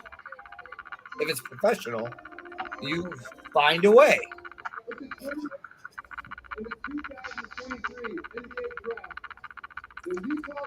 Well, that's the thing. A lot of teams aren't doing it. That's why they suck. Well, yeah. All right, Bryce Cristobal is finally off the board, y'all, to Utah.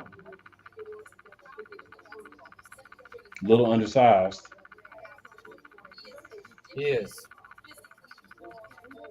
Which is probably why he was drafted as low. He really, positionless in the NBA, he can play the 2 or the 3, but he really probably needs to work on being a little stronger at the 2 guard position, like Jaylen Brown. And maybe that's what Ainge sees. Who knows? Yeah. I think he's another Jaylen Brown type player. Yeah. Maybe not as good overall, but I think he's a little bit undersized for the position. Jaylen Brown is essentially a guard now, but can score the basketball definitely. Mm-hmm. At least in college. Yeah. All right, so we're looking at 3 more picks. So is that what we're up to? 3 more picks in this round? Yep, we're at the Nuggets pick. Nice. Okay.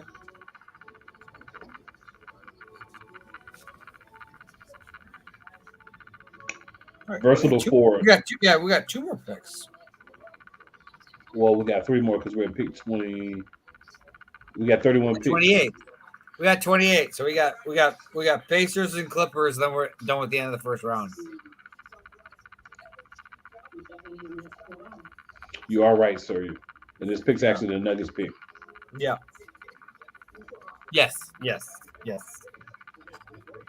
All right. I gotta stay. Versatile forward. I gotta stay up for that and then go to bed. And try to go to work tomorrow. Good luck, Steve. Good luck, buddy. Versatile forward. That's what we need. A guy to either be the Step next out Bruce for him. Brown or to play with Bruce Brown, or maybe there's a Serbian big that we might stretch for here because we do need a real good, solid backup center too. Let me see if I can find That'd be interesting. the guy talking about here.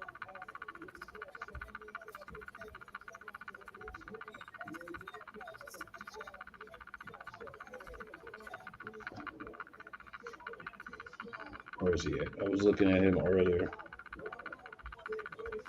I didn't see him in one of my I had 2 mock drafts. I didn't see him.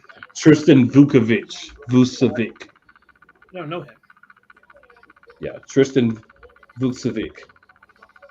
He's a 6'11 Serbian center. He's 223 pounds now. He's a late first round contender. He played in the Adriatic League this past season. Yeah.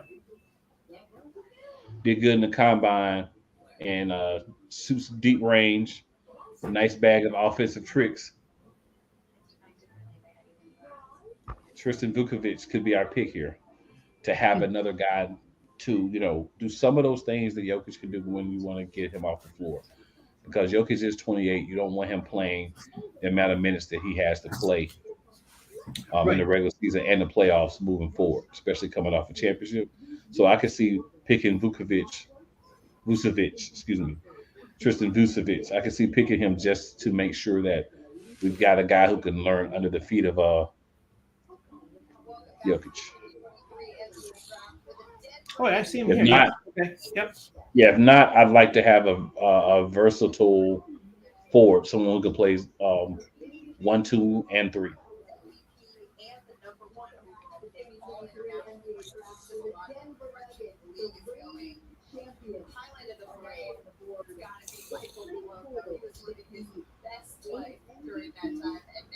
Yeah, he played with Real Madrid this past season.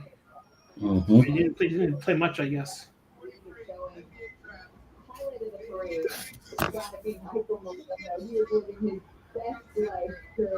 Oh, wow.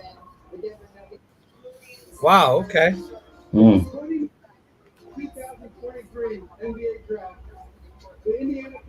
And that was Denver's pick, right?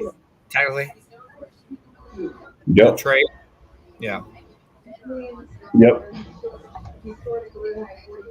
He fits the versatility role. Yep. Catch and shoot, versatile. Yeah. Good size, 6'6". good length. Yeah. Mm-hmm. I would like Vucevic too, though. But they may think they can get Vucevic a little bit later on.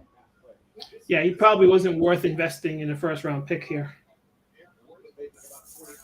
Yeah, and I mean we can always use shooting in Denver, so I'm not upset about elite shooter that's all he does. Because here's where you're thinking you're getting guys that are projects or guys that are good at one thing. The one thing he's good at is shooting, and that can lead to, hey, Michael Porter Jr., we need less threes from you and a little bit more work in the paint. He's going to be shooting more of the threes. This works. Maximize the championship window. Let's put another shooter out there. Let's go. Yeah. Someone's going to have to do a story on Porter at some point because what that person's had to go through with his back. Yeah. It's amazing. And that's why I don't give him as much crap as some people do, because I know that he's been through a lot. Yeah.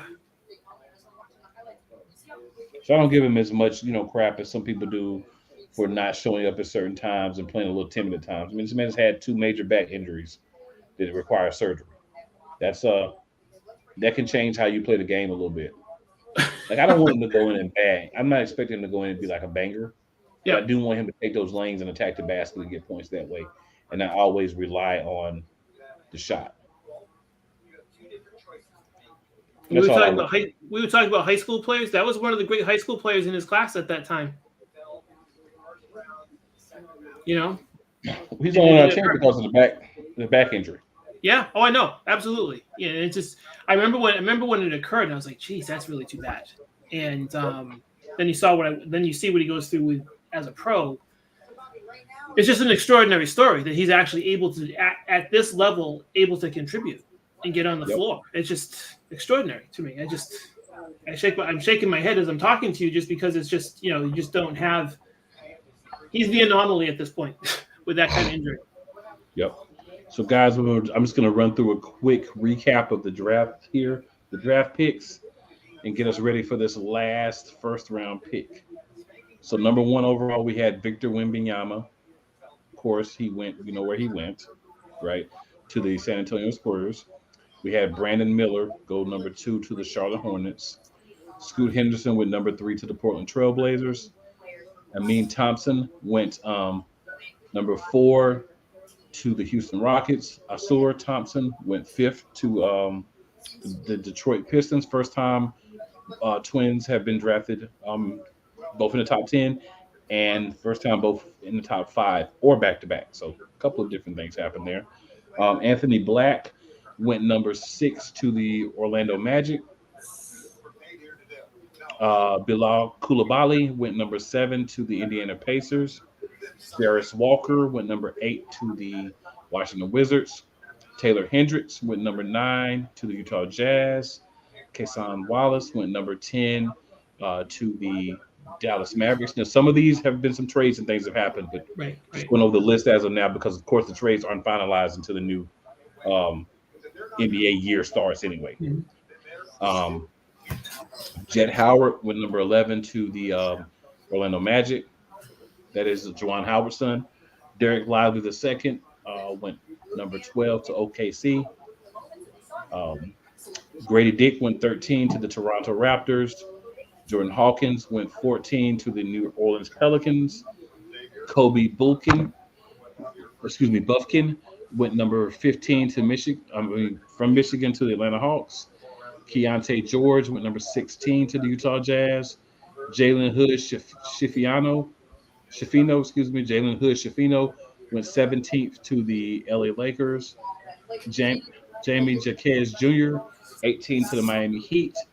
Brandon Pozelinski went 19th to the Golden State Warriors. Cam Whitmore finally gets picked at 20 to the Houston Rockets. Noah Clowney and Derek Whitehead both go to the Brooklyn Nets. Chris Murray, Keegan Murray's brother, goes to the Portland Trailblazers as well. Olivier and Maxence Prosper goes 24th to the Kings. Marcus Sasser goes 25th to the Memphis Grizzlies. Ben Shepherd goes 26th to the Pacers. Nick Smith goes 27th to the Hornets. And then we have Bryce Sensabaugh, 28th to the Jazz. Julian Strother to the Pacers. And lastly, just picked up Kobe Brown, power forward from Missouri, goes 30th to the LA Clippers.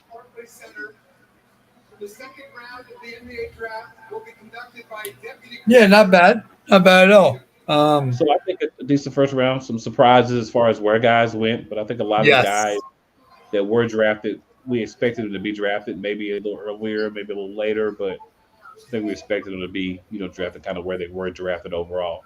So guys, we're at the end here. Anything stick out as far as where a guy went?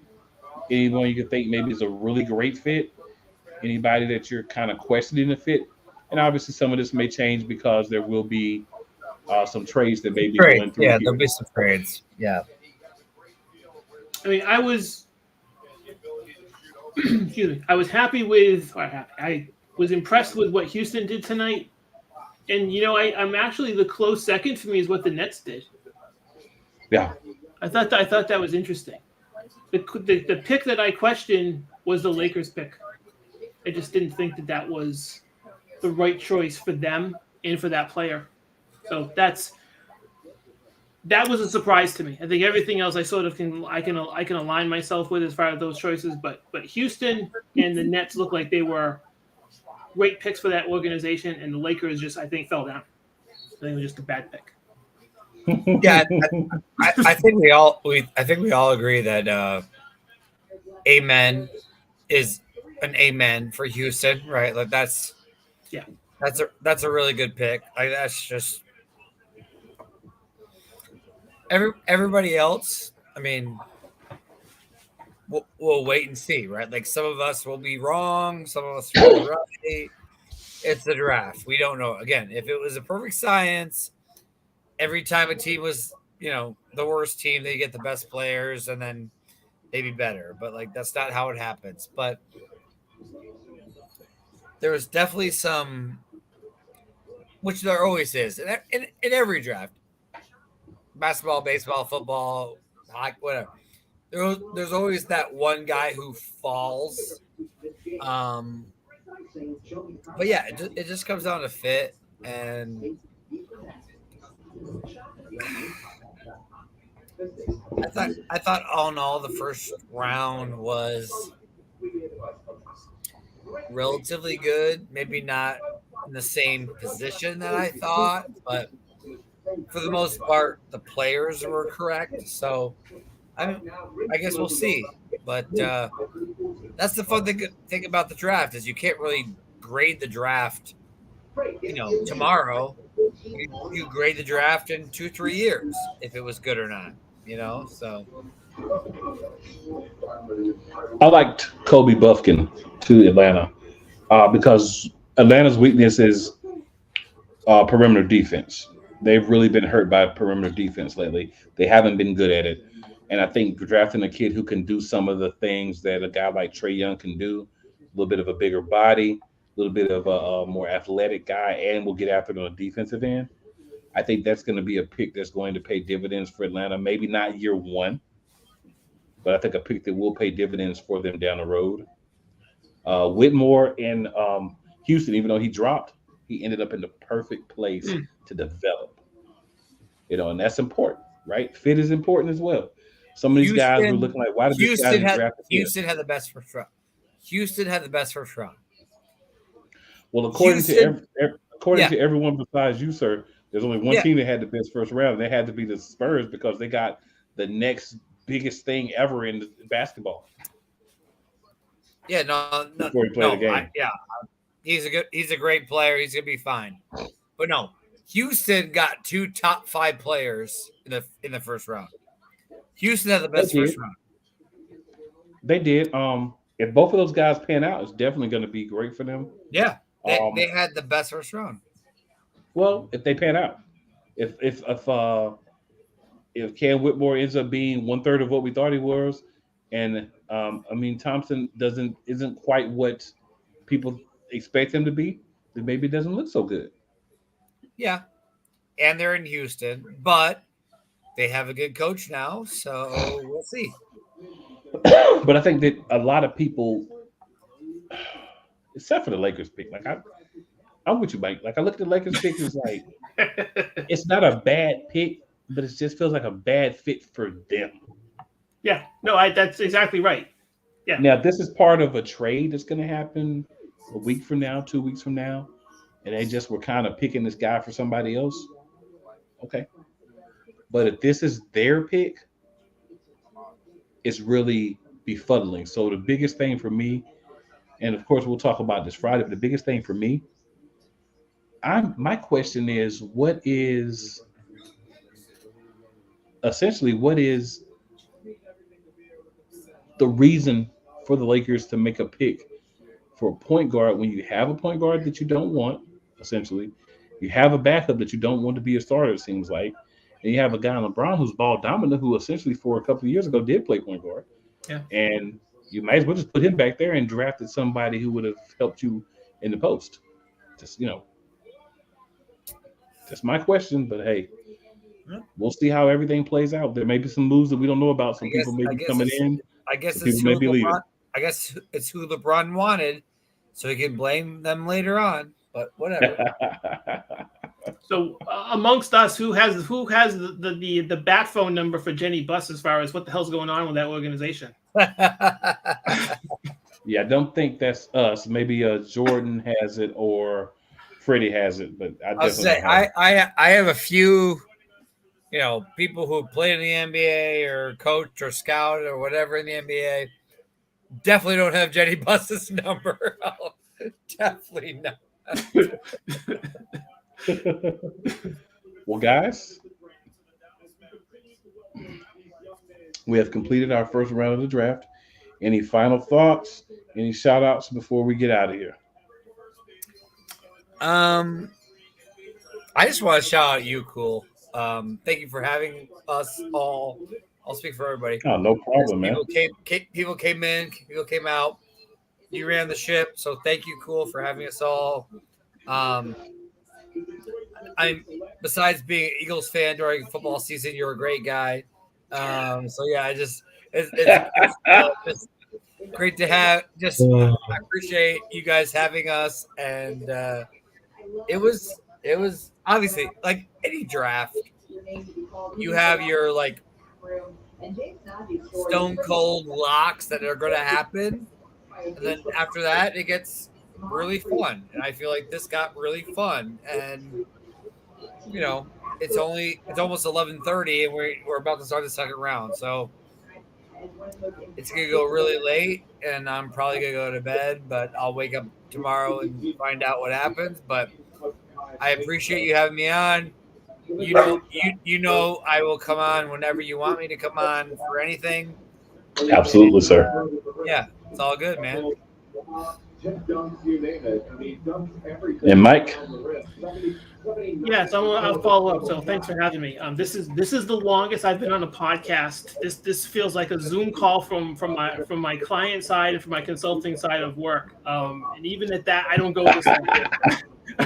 I might go consecutive calls in a row where I don't move from my seat, but this is the longest podcast that I've been part of. So thanks for having me. I always appreciate spending time with you, and we will catch up tomorrow.